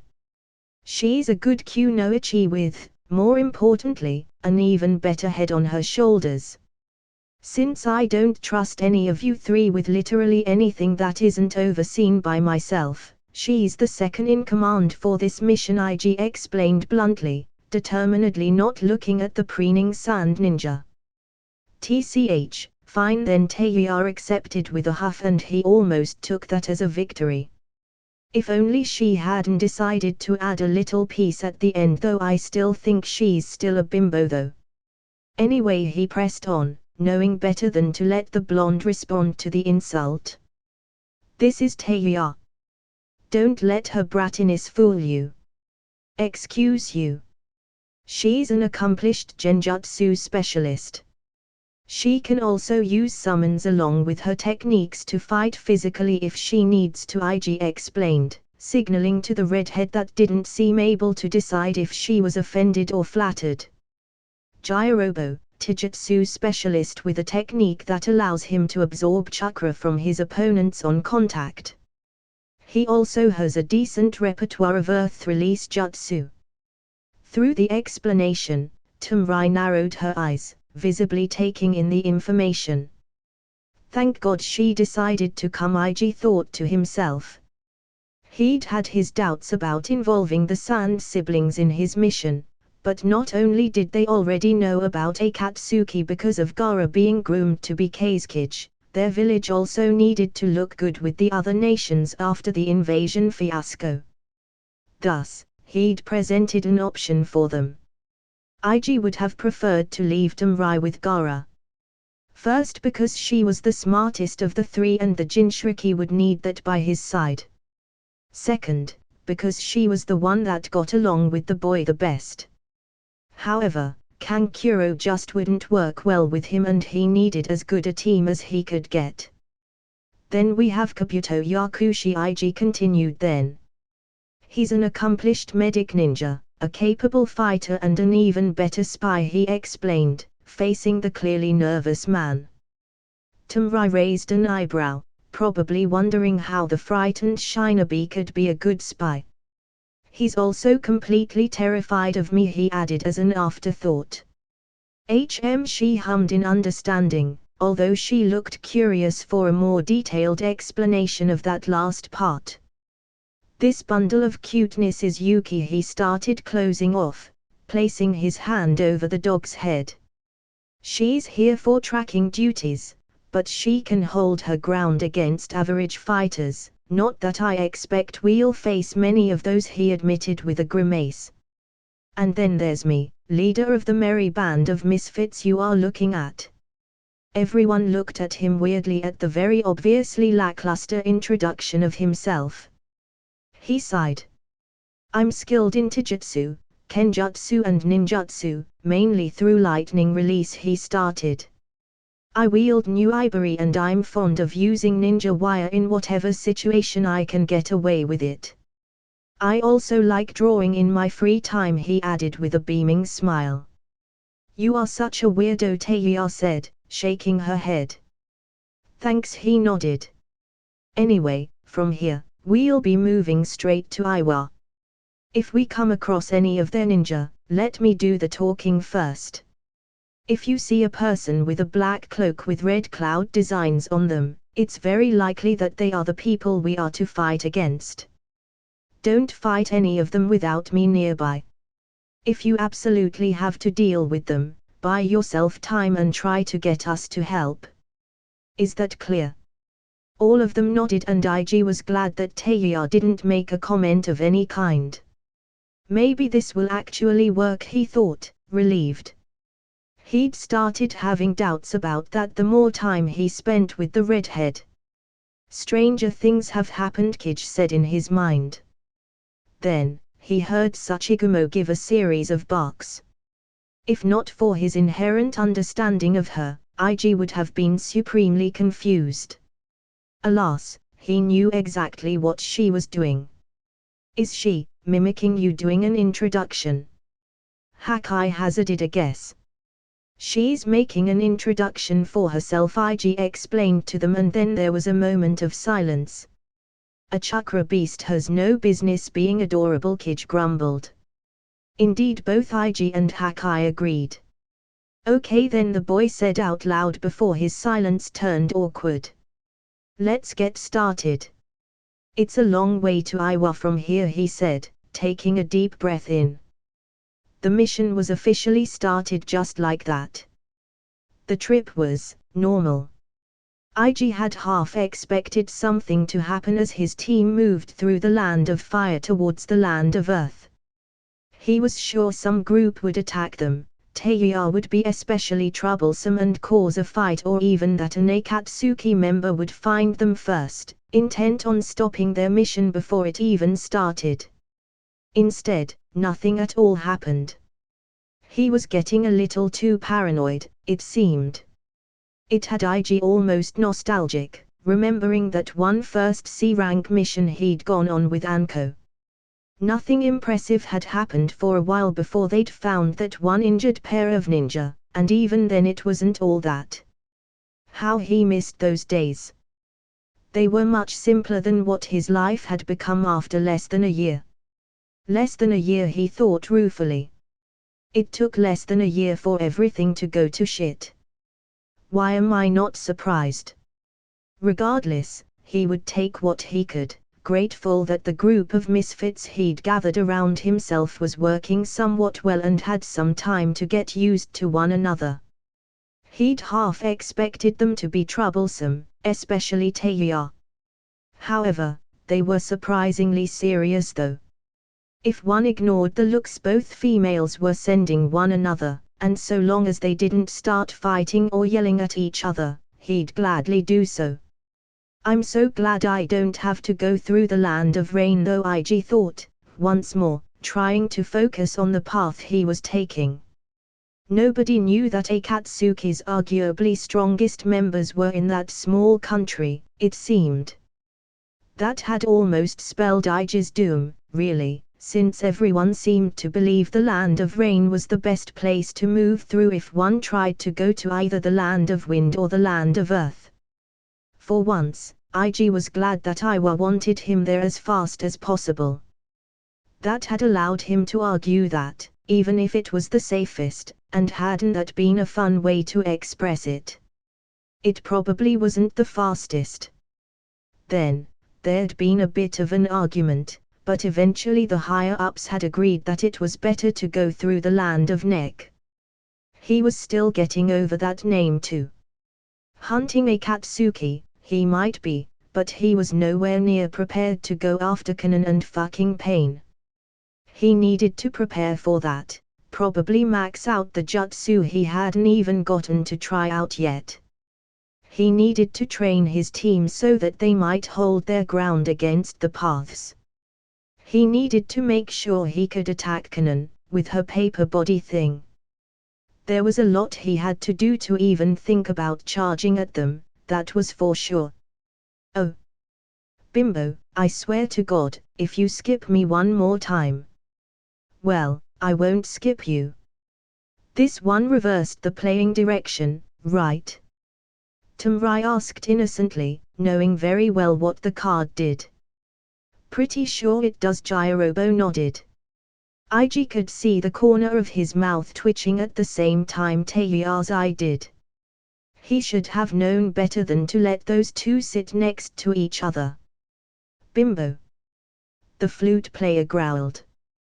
Don't worry, Teiya, Ig told the girl with a smile. Better to defuse the situation before it escalated. Maybe wasn't the best of ideas. You think? Kij asked sarcastically in his mind. Thus, Ig skipped Jirobo, giving poor Teiya a chance to finally play. I don't even have that color. Well, I tried. Oh. You are one freak of nature, you know that, right, creepy eyes? Teiya asked him with the same scowl that she always wore. Don't know what makes you say that, Ig replied with a shrug as he continued working on his lightning manipulation, the sparks now flying much more often, almost consecutively. He was almost finished with the first stage of the nature manipulation training, really, which had him a little excited. She is, kind of right, Ig, much as it pains me to admit it, Tamrai admitted, sounding like it truly hurt her to do so. God, those two really don't like each other, he complained to himself, before looking up. He looked around, trying to see what they were talking about. He was doing nothing weird though. You guys have any idea what they are talking about? He asked his clones. One of them was currently frowning at the notebook in his hands. It contained the new technique he was working on, which was ready, but he couldn't help but continue checking it over and memorizing it. It needed to be perfect, otherwise everything could go to shit. A few more were working on fire manipulation instead, which was understandably going much slower than the one he had an affinity for. On that note, there was another clone that was currently working on a fire release jutsu.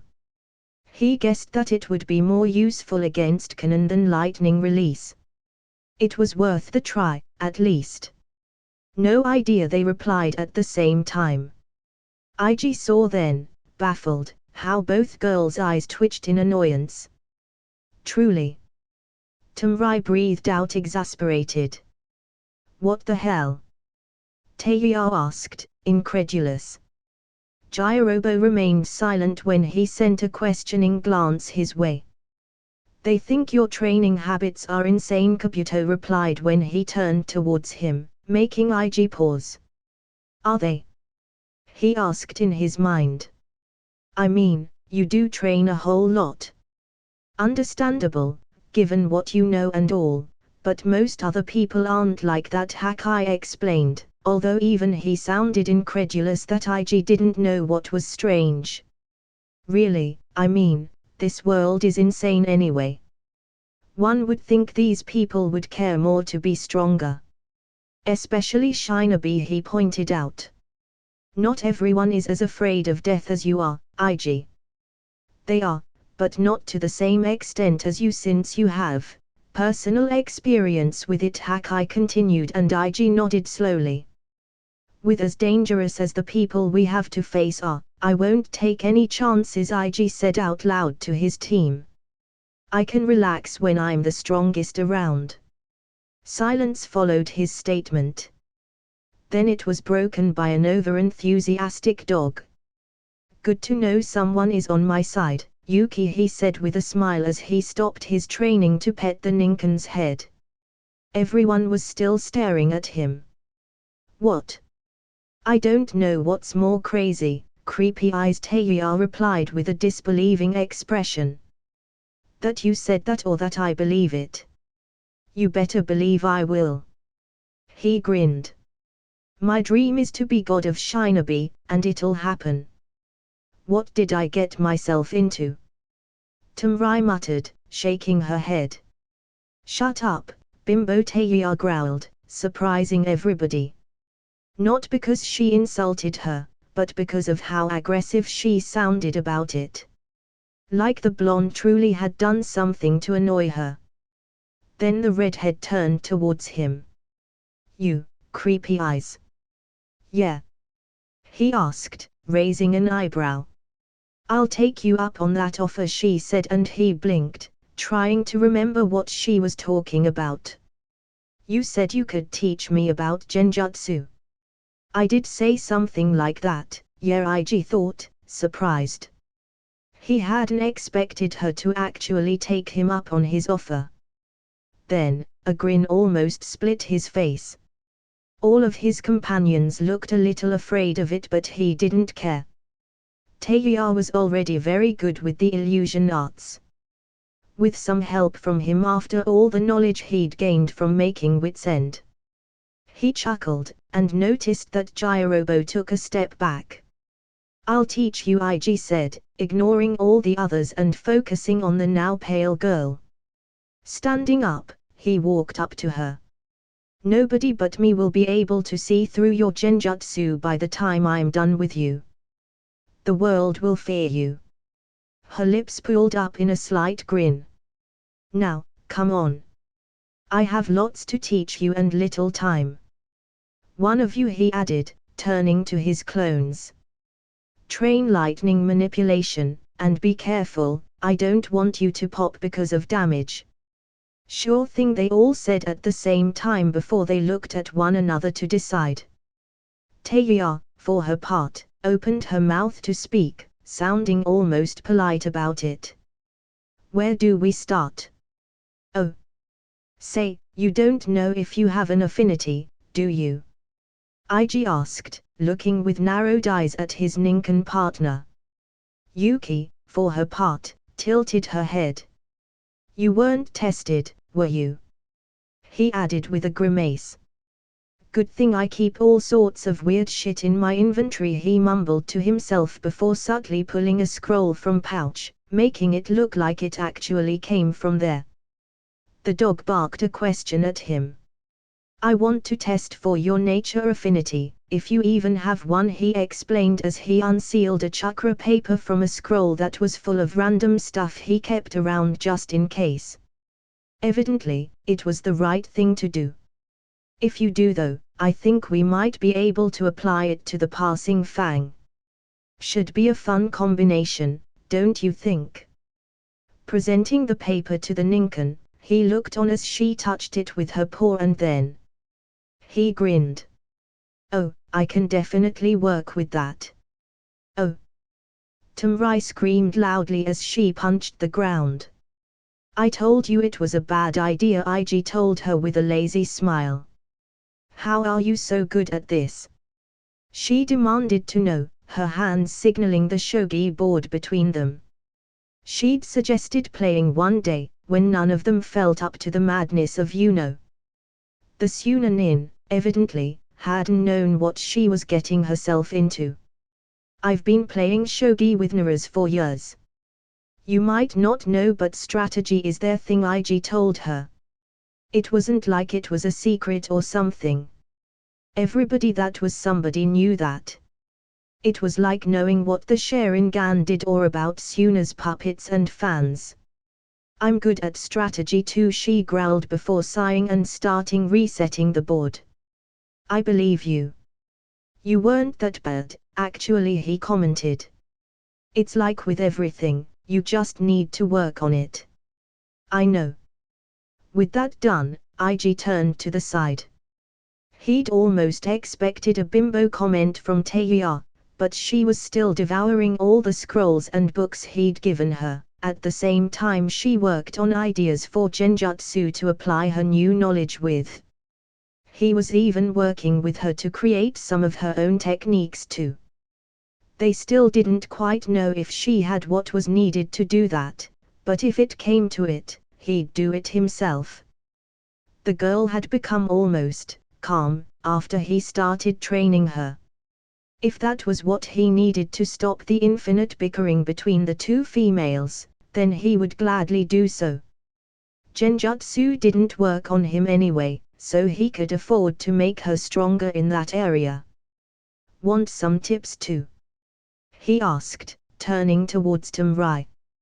He'd meant it as a bit of a joke, since Sunanin had never stopped commenting about the other girls' change in attitude and training sessions. Instead of a chuckle or anything, all he got was a stare that soon turned thoughtful.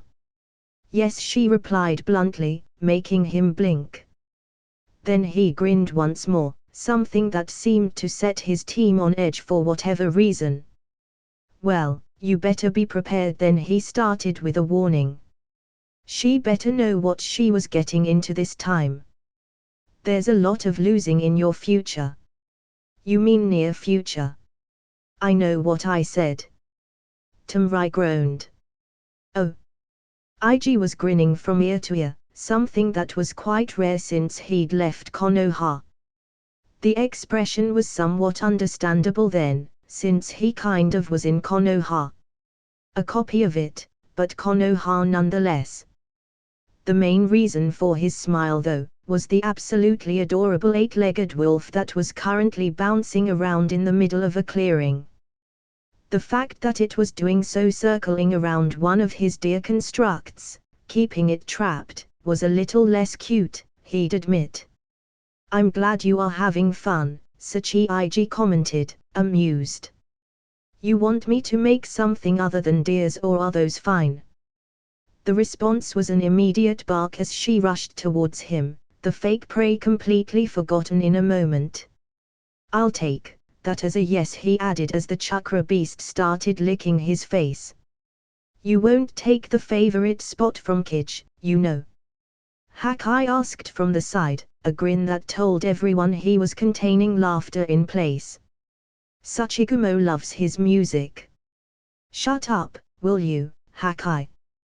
The other Orochimaru copy shot back. His anger was somewhat ruined by the fact that he was still holding and playing the instrument in his hands. I like playing. It has nothing to do with Sachi. Sachi, ha. Hakai pointed out, making Kich's eyebrow twitch. The creature, for her part, simply started panting. Something that Ig was sure meant she was laughing. If the highly amused feeling he was getting was anything to go by, then he was right. Looking at the two bickering was entertaining, he would freely admit. It was much better to see them at it than it was with the females of his team on the outside. So, what do you want me to make? Something bigger? Something smaller? Faster? Stronger? Ig asked curiously as he scratched Sachigumo's neck. For a moment, he got no response as the beast enjoyed herself contently letting him spoil her. Eventually, She stomped on the ground, a motion that looked almost absent-minded and half-hearted. He'd gotten his response though. She wanted a bit of everything. Something small and fast, that she could have even more fun chasing. Something big and strong that would put up a fight against her. "Well, boys, it seems we have a mission of our own," he announced to Kij and Hakai, who both stopped snapping at one another to look at him. He saw them blink confusedly. "Why are you dragging us into this?" Kij asked, annoyed. "You are the one that offered, why do we have to?" He stopped though. Ig could almost see Sachigumo peeking over his shoulder at the two, giving them the puppy dog eyes. Then she let out a pitiful whine and that had both of them grimacing. The boy had to give it to her, she knew how to wrap them all around her not so little fingers, paws. "Whatever. I guess we can help." Hakai eventually caved as Kij's shoulders slumped. "Don't be dramatic. Sachi is a delight and she deserves it, don't you?" Ig said, the last part directed at the chakra beast as he started scratching her neck once more. He let out a surprised laugh when she dropped to the ground next to him, apparently deciding to fully enjoy his attention while she had it. "Ha, you guys can get started with the little one's wish. It seems I have other things to do," he commented without looking at them. He heard grumbling behind him, but he focused entirely on playing with Sachigumo. "Oh. I don't think copying me is a good idea for you," big guy Ig told Jirobo when they stopped a sparring session. He stretched his arms up and cracked his neck as he considered his words. He almost sighed as he took in Teiya's music in the background. "I mean, I'm more of a speed fighter. You, on the other hand, focus more on strength." "I know, I just..." Jirobo started, before sighing. It was surprising, really. He had never seemed like the type of guy that was overly concerned by power to Ig, even less than the rest, at last. Then again, he supposed all ninja had that side to them. Being able to fight well was part of their lives, after all. If they didn't, then they died quickly, focused on non-battle-oriented missions or retired early. "You gotta find your own way, Jirobo," he told him sympathetically. "Maybe we can find someone to teach you when we reach Iowa," he added, unsure. He rather doubted they would be able to make that work. Ig already foresaw trouble in Iowa with the team he'd chosen. He'd probably be able to talk his way into letting them do the mission they had asked him to do. Getting a teacher for an ex-sound nin that was working for him against his will was a little more complicated a matter, really. "Yeah, I doubt that," Jirobo replied, telling Ig that he was aware of how the situation wouldn't allow what he was saying to happen. Then he shrugged. "It's what it is." The boy hummed as he regarded his teammate, considering something. "Well, if this mission goes well, maybe I can pull strings in Konoha when we get back. I'll definitely be able to find a teacher for you back there." "If we get back, don't you mean?" Jirobo corrected with a humorless chuckle. "Besides, I'm pretty sure the three of us will be thrown into a cell once we are done here. The temporary freedom is appreciated though." Ig noticed then that Teiya had stopped playing, but he didn't turn around. "I don't know how long this mission will be and how much we'll get done, but there's more to it than just what Iowa wants from us," he corrected with a grimace. "I'll probably need help even after this is done. If this team works out well, maybe I'll try to keep it." "Real subtle, creepy eyes," Teiya said, and Ig could almost hear the sneer in her voice. "Not trying to be subtle. I don't think that's my style. Just saying things as they are. If you want to avoid being thrown back into a cell, work well and I won't have a reason to let that happen. This is a chance for you, Do with it as you will, he told them before walking to a tree, sitting against it and welcoming Yuki once the ninken walked up to him, deciding to lie beside him. He took in both X-Sound Nin's expressions and started wondering what the future held for them, and him too for that matter. Oh. I think I preferred creepy face to scary face, Taeyar mumbled, garnering nods from Jirobo and, surprisingly, Tumrai. Kabuto, for his part, looked away, withholding his opinion. Yuki simply barked happily next to Ig. As for the boy himself, he had some idea of what she was referring to. Granted, he had no clue where the creepy face came from, but the scary face did make some sense. After all, their little trip was coming to an end. Nothing had happened through it, shockingly, but it was a prelude, Ig supposed. The calm before the storm, he thought, closing his eyes for a moment. With Iwa so close by, the times to try to relax a bit were no longer a thing. He needed to focus on the mission. Training and playing would be rare, that much he knew. Maybe not so much because he'd have to be on guard always, but because he couldn't afford to look like he wasn't taking the mission seriously. He could give no ammunition against him to the people of the stone, that much he knew. He didn't want to imagine how unbearable the people would get if they thought he wasn't taking the mission seriously. How would they react? Would they send him away? Ig almost wanted that to happen. To go back home and deal with Akatsuki later on, when he was more prepared, stronger, with even better jutsu. However, that would only bring trouble, maybe even ruin the chances of true peace between the villages. For the future, he thought with a grimace.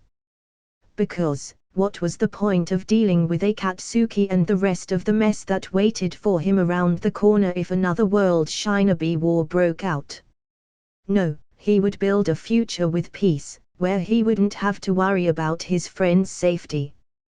There would be a happy ending, he'd make sure of that.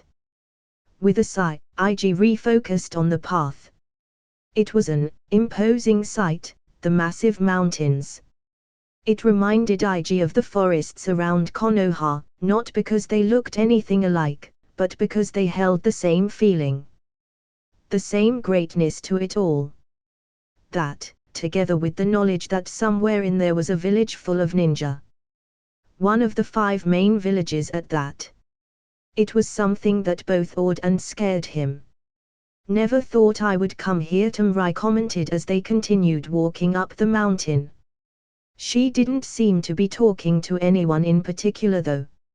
Ig understood though, the other villages were places that one knew, of course, but never thought about visiting. The chances weren't zero, of course. The Chunin exams were a thing after all, but it was still strange to be going there. Is this how going to Konoha felt for you? Ig asked, with his eyes fixed forward.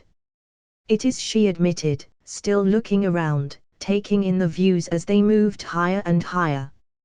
Ig wondered, the more they moved towards the village, if there were ninja already following them.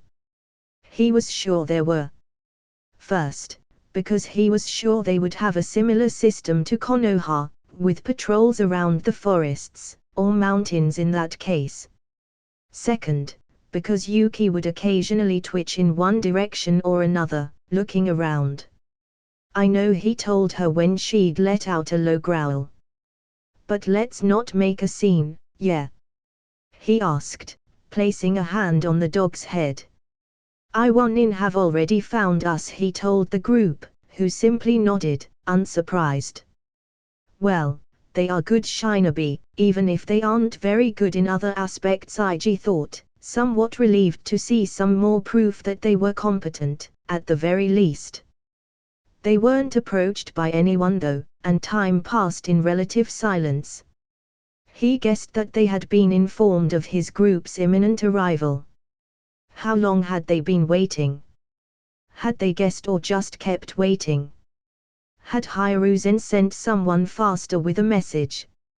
IG guessed that it wouldn't be too weird for someone to specialize in traveling fast as a messenger. IG sighed, his fingers absently running through Yuki's fur. He was nervous, he would admit. Each step he took, he was closer to being in front of an Akatsuki member. Even if one took away that detail, the situation he was in wasn't good. Then, how would one describe it with them involved? Take a deep breath in, IG Hakai warned him. You are affecting Sachigumo. Relax, he added, and IG withheld a grimace as he did as he was told. He was too nervous. He needed to focus, to calm down and stop letting his fears control him. Everything is going to be fine, IG Kich reassured him, uncharacteristically. The boy could almost hear music being played by the Orochimaru shard. That gave him an idea. Teiya, he called, making the girl turn towards him. Can you play something, please? IG asked, making sure to phrase it like a true question and not subtle order. He wouldn't have cared if she refused, not really. However, despite the unnerving tone of her music, he could use the calming part of it too, if he was honest. He took a deep breath in, almost smiling when he heard the flute. Then, as if it were summoned in front of him, he saw far in front of them, a stone wall rising from the ground. Iwagakure lay in front of them, finally. The entrance to Iwa was surprisingly similar to Konoha's, except for the fact that there was a whole lot more rock to it. That is. Once they announced ourselves, an escort appeared instantly around IG and his group. Not much was said, actually, but IG was perfectly fine with that. He'd take that over insults and the like any day of the week, that was for sure. Eventually, the team was led to what he assumed was Iwa's equivalent to the Hokage Tower. They didn't have to wait for even a second to be allowed in and, sure enough, there was Onaki, who instantly scanned them all with his eyes. Eyes that narrowed dangerously almost the second he started. That was something that IG expected though. You have some nerve bringing these people with you, Weaver the Sushikage said threateningly, making almost all his team tense. Kabuto didn't, however. IG found it highly amusing though, that the ex-spy seemed to only be scared of him. Respectfully, I can't do this mission alone, Sushikage-sama, and Konoha can't send people with me, even if your people allowed that, IG explained, doing his best to keep his tone even. These people are, contrary to what you would expect, completely under my control, I assure you. None of them will betray or otherwise bring harm to your people. That I can swear. And I'm supposed to take your word for it? Onaki asked, still eyeing the team suspiciously. You trusted me to help with what threatens your people. I only ask that you trust me with this too, Sushikage-sama, IG replied, taking a deep breath in as discreetly as he could. If they do anything at all suspicious, you know what will happen, don't you? Onaki continued, but the boy would take that. It sounded like the man was coming around the smallest bit. I do. He nodded, somewhat stiffly. And they won't do anything of the sort, I assure you, he added then, turning to his team and unleashing his bloodlust on them. Even Teiya, who usually stayed dismissive even if she always took his words to heart when threatened, tensed up. Even Tamrai, who had an experienced wit's end and thus had a lot less reason to be afraid of him, stood at attention. All of them straightened, shoulders squared, as if they were soldiers waiting for an order. I see, the village leader mumbled, staring at Kabuto in particular, who looked a breath away from starting to tremble out of fear. Onaki had to guess why he was so sure of his control. The other village leaders that had been there were aware of Wits End's existence, IG was sure. Just make sure you remember to make sure of that. The man agreed, and the boy would freely admit that it surprised him. He'd expected to have much more trouble with his team's composition. Thank you, Sashikage-sama, IG said, bowing out of respect and gratitude. There's one more teammate yet to arrive, however, he added, wishing he didn't have to continue this conversation. He would rather leave it as it was, but springing something like that on the people of Iowa would have been a very bad idea. Oh. I'm not gonna like their identity, am I? The man guessed instantly, smiling wryly at IG, who simply returned the gesture apologetically. No, you are not. Indeed, he didn't. However, Sato was once more surprised with how easily the man agreed to it, though. He'd expected a lot more resistance to his team. Then it occurred to him that Onaki knew the chances of death in this mission were high and he expected them to die. It was a bitter realization, but an understandable one. Little as the nations knew of Akatsuki, they knew enough to be very wary of them. So, tell me, how do you want me to go about helping protect your remaining Jinchuriki? Is there anything I should know? IG asked. With all the permissions given, it was time to get to the reason why they were there. The grimace on the Sashikage's face spoke volumes, and the boy almost grimaced alongside him. There's been more attacks. Attempts, more like, he told IG, who narrowed his eyes. They've been testing our defenses with seemingly random explosions and sloppy infiltration attempts. Didara and Sasori, IG noted instantly, receiving words of agreement from both Kage and Hakai. It was obvious though, and he was almost reassured. He'd rather deal with those two than some of the other options, that's for sure. I've been losing people from the protection detail I assigned to Han, our Jinchuriki of the Five Tails, the leader continued, making IG more and more nervous the more he spoke. It didn't bode well for him, that's for sure. He'd expected to have some more time, for things to not have escalated so much. I should have seen this coming, he chastised himself. Because God forbid things get easier. If you can take us to him, we'll help with protecting him, IG said, more like an offering than anything else. He certainly didn't want to insult the leader of the village they were in by accident. That'd be appreciated, Onaki nodded, but it looked like he wanted to add something else. Sure enough, after a short silence, he continued. Dealing with the threat would be a much better help, I have to say. To that, IG smiled wryly. I will see what I can do, he replied, feeling the urge to sigh loudly. He'd expected that though. After all, his mission was simply to help with the Akatsuki situation, and thus we would stay here for a while if we wait for someone else to take care of them, considering everything, he added, before taking a deep breath in. Surprisingly, the old man chuckled to that, shaking his head. And we certainly wouldn't want that, either of us, the Sashikage said, nodding. If there's anything that we can do to help, you have only to ask, the leader told him. IG, however, also got the hidden part that said he should only do so if it was completely necessary.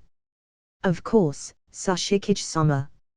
I'll have someone guide you, Onaki told them before waving his hand, seemingly making an Anbu member appear and signal for them to follow, which they did. Once they were out, IG heard Teiya grumble something. Completely insane. Oh. Well, color me surprised, IG said when their actual guide appeared.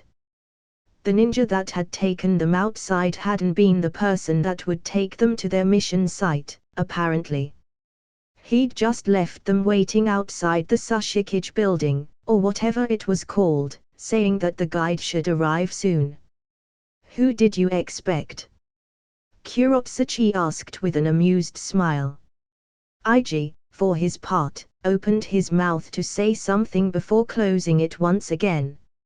She was, as he'd liked to point out in the past, the Princess of Iwagakure. Even without his folk knowledge, it was pretty obvious that she would be Sashikage at some point in the future. So, he had to wonder why Onaki would do this. It was a particular risk to make her guide them, but what was the point of risking such a valuable person? Sashikage-sama wants to show that he trusts us, he realized then. Something along those lines, the girl replied with a nod. Let's start moving, she decided before continuing speaking. He also wants to remind people of the reason he gave to have you here. That you saved me. Wow, that sounded like it hurt. IG noted on that last part. It should work well enough, for most people. Honestly, I came expecting pretty rough treatment, not gonna lie, IG admitted, looking around. Some people were side-eyeing them, yes, but that was about it. He'd thought they would treat them like Konoha treated Naruto, at best. At worst there'd be insults thrown around freely. Suddenly I wish I had been placed in Iwa. He thought dejectedly. However, that would mean that Naruto would have stayed by himself, and that was a no-no. Just don't try to approach them unless you really need them, Kurotsuchi advised. I can work with that, he said with a nod. Do you know what you are getting into? She asked then, her voice turning serious. His eyes moved towards her, stopping sightseeing as it were. Pretty sure I know more than you, IG replied. It was a good assumption, he thought. After all, why would Onaki tell her such sensitive information? Evidently, he guessed right because she grimaced before sighing. I wouldn't get involved if you don't need to be. Dangerous? She asked, looking intently at him. What's up with that? I won't tell you anything, princess. Ask your grandfather, he told her, looking away then. He heard her grumble something that he couldn't quite hear. From there, she didn't say anything, which he took as the end of the conversation. Was Creepy Eyes flirting with the Sashikage's granddaughter? He heard Teiya not so discreetly whisper behind him. He didn't reply, already used to her nonsense, but the girl next to him certainly wasn't. He was about to apologize in her stead, but Kurotsuchi didn't say anything. She'd clearly heard her, considering the embarrassed expression and slight pink tinge on her cheeks. Evidently, she didn't want to respond as Teiya so obviously wanted her to. Smart, he thought to himself. The visible reaction was somewhat understandable, he supposed. Younger people were like that, even if they were ninja. The fact that she didn't act on it was good enough, he supposed. She'd get there. In the meantime. Jealous, Teiya? He asked back, turning around with a lazy smirk. Don't worry, you'll have all my attention when we get a moment to train a bit, he added, his grin widening just as much as the ex-Sound Nin's eyes did. Before she could backtrack though, he continued. Everyone else for that matter. Wouldn't want anyone else getting like that. With that, he turned back to look where they were going. However, he could almost feel the glares that the redhead behind them was receiving from everyone else. Even Yuki, sweet as she was giving her the stink eye. That one, he reassured, placing his hand over her head as he continued walking. I would refrain from saying things like that, Kurotsuchi said in the end. If she was trying to sound serious and menacing, she failed. She was still looking a little pink, after all, and that took away any threatening look she might have been going for. Noted, IG replied with a sigh. I'll make sure they behave. Just in case, most of them would deserve a smack and they have been expressly told to not cause trouble. So, if you want to, feel free. Excuse me. The fuck did you just say? Taeya protested before her mouth clicked shut when he turned to look at her, blasting her with the whole might of his bloodlust, only her. The girl's face paled rapidly and he was sure she started sweating. He saw her body tremble under his glare. Just keep it in mind, he continued, turning back to the front once again and turning off the skill. Kurotsuchi, for her part, stared at him. She seemed to be considering his offer as it were, before just shaking her head. Should you be antagonizing your team? She said then, looking back at them. You don't know them, do you? He asked with a chuckle. I remember the blonde, she was from Suna, right? I'm guessing this is part of paying for that whole mess. She wondered out loud with a tilt of her head. IG was surprised that she was immediately pushing aside any suspicion. As if reading his thoughts, Kurotsuchi added. Sashikage-sama agreed with all this. I won't insult him by doubting him. Makes sense, and yes, it is, IG replied with a nod. Also, the rest of them are ex-Sound Nin, he revealed, and she tensed up. She didn't otherwise react though. I've got them properly motivated to be on their best behavior. I'm almost curious to know about that, Kurotsuchi admitted with a slight smile. But I feel like that would be a bad idea. You have no idea, Princess, he said with a slight smile. No idea. Oh. A pleasure to meet you, Han, IG said, looking at the tall man covered in red armor with a red conical straw hat. He had to look up, considering that the man was probably the tallest person he'd met so far. However, he wasn't as frightening as he had half expected, his brown eyes looking back at IG with nothing but slight curiosity and little else. So, you are the one they sent here to act as bodyguard. How did that happen? He said, with his voice muffled by the plate placed over the lower half of his face. Now, that was less of a surprise. He'd been wondering when someone would point out that a person that looked like they should be a genin would be guarding a Jinchuriki. I'm very good at what I do, the boy replied with a slight smirk. And I have a very good team, he added, earning a bark from Yuki. Very good team, isn't that right? He asked inside his mind, making Sachigumo reply in much the same manner. That's so. Han mused, tilting his head as he looked him up and down, as if searching for something that would give away why he had been chosen. Then, his eyes seemed to find new ivory on his back and they narrowed. More to you than meets the eye, ha. If only you knew, man, IG said then with a smirk. Well, I think you can fill him in on what he has to do, Han. I have other things to do, Kurotsuchi told them, after coughing in her hand to get their attention. The boy noticed that she hadn't gotten too close to them, same for his team, really. Jinchuriki prejudice is everywhere, huh? Well, everywhere except maybe Kumo. Gotta train these ones out of that, he thought, looking at the people that he had brought with him for the mission. See you around, Princess, he replied with a wave of his hand, making the girl scoff. Then he saw Han raise a hairless eyebrow at him. What? You are a very brave man to speak like that to the Sashikage's granddaughter, the Jinchuriki answered, sounding highly amused. IG also heard a comment from behind him that he was sure came from Taeya. Neither of them has said anything so far, so I'll just continue until they do, IG said with a shrug. So, how's this going to work? You could start by introducing yourselves, the man told him, and IG's smile grew awkward. He'd been a little too focused on what was happening, it seemed. Chuckling and scratching the back of his head, he went to do just that. I'm IG Sata, leader of this mission, as you probably guessed, he started, before turning to his team. The adorable one is Yuki.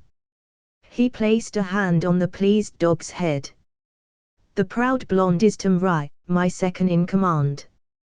The redhead with a foul mouth is Teiya, Genjutsu specialist. The big one is Jirobo, Taijutsu and Earth Ninjutsu specialist. The one with glasses is Kabuto Yakushi, Med Nin. Pleasure to meet you. I'm Han, the Jinchuriki of the Five Tails. He introduced himself with a nod. As for how this mission will go, you just have to be around. I don't do much unless it's for a mission, which I haven't been given any as of late, due to this whole situation we are in right now. So, we are gonna be doing fuck all for as long as we are here. I can get behind that, Teiya said behind him, and IG sighed. He briefly considered blasting her with bloodlust again. He had a feeling that training her out of her attitude would be a fool's errand, though it could even end up working against him. There must be a reason why Orochimaru left her be like that. Maybe it's better to try to curve the worst of it than the entirety of it. Please, could I ask you to just ignore her? IG asked the Jinchuriki, who was now looking between the two of them curiously. I have a feeling that having you around won't be boring, Han commented, and IG sighed once more, knowing that he was absolutely right. If anything, the team he'd gathered was interesting, that was for sure. Well, I don't think we'll be bored either, IG mused, looking around.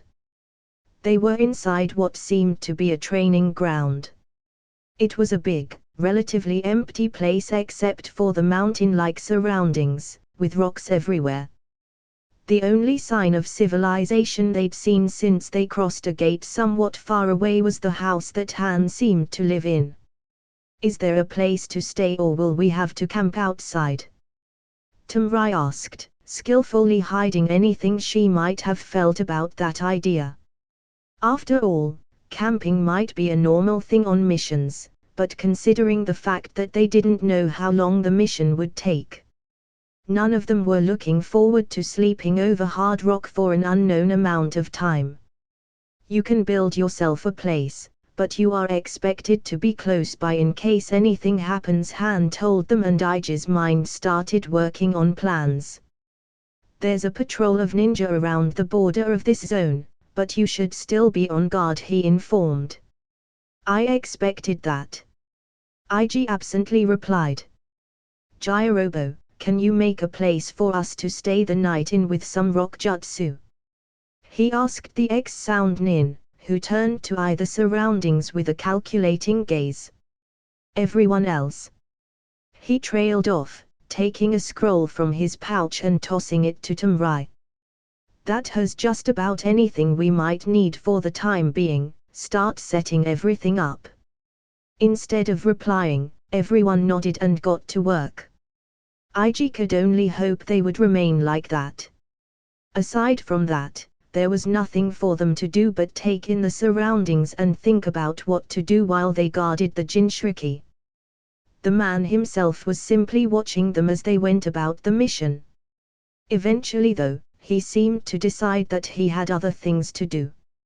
I'll be inside, meditating, he informed them. Don't disturb me until I come out myself. Noted, IG acknowledged with a nod, watching the man go. Well, at least I'll have time for some training. Oh. I don't know about trusting you with my life, but you are definitely an interesting person, IG Satahan mused as he sat next to the boy in question. In front of them was the rest of his group, participating in what seemed to be a spar, with everyone being on their own side. Be that as it may, it seemed that the girls, despite practically hating each other, had teamed up. That made sense though. They were at a disadvantage, since Teiya's genjutsu didn't work on Kabuto. The silver-haired man had really trained himself to be the best spy. Maybe he wasn't the best combatant, but there was little that could affect the guy's mind. IG wondered what everyone thought of the fact that he seemed to be the only one that could. Tamrai, for her part, was very countered by Jirobo, who could basically walk through her winds, especially if he used Earth Jutsu. She also was the first one to notice how things stood and approached, reluctantly, Teiya for a temporary alliance. From there, Kabuto had allied himself with the other boy, and now they had turned the everyone for themselves spar into a 2 against 2. Lots of things to work with, Kij commented inside his mind as everyone in the mindscape spectated.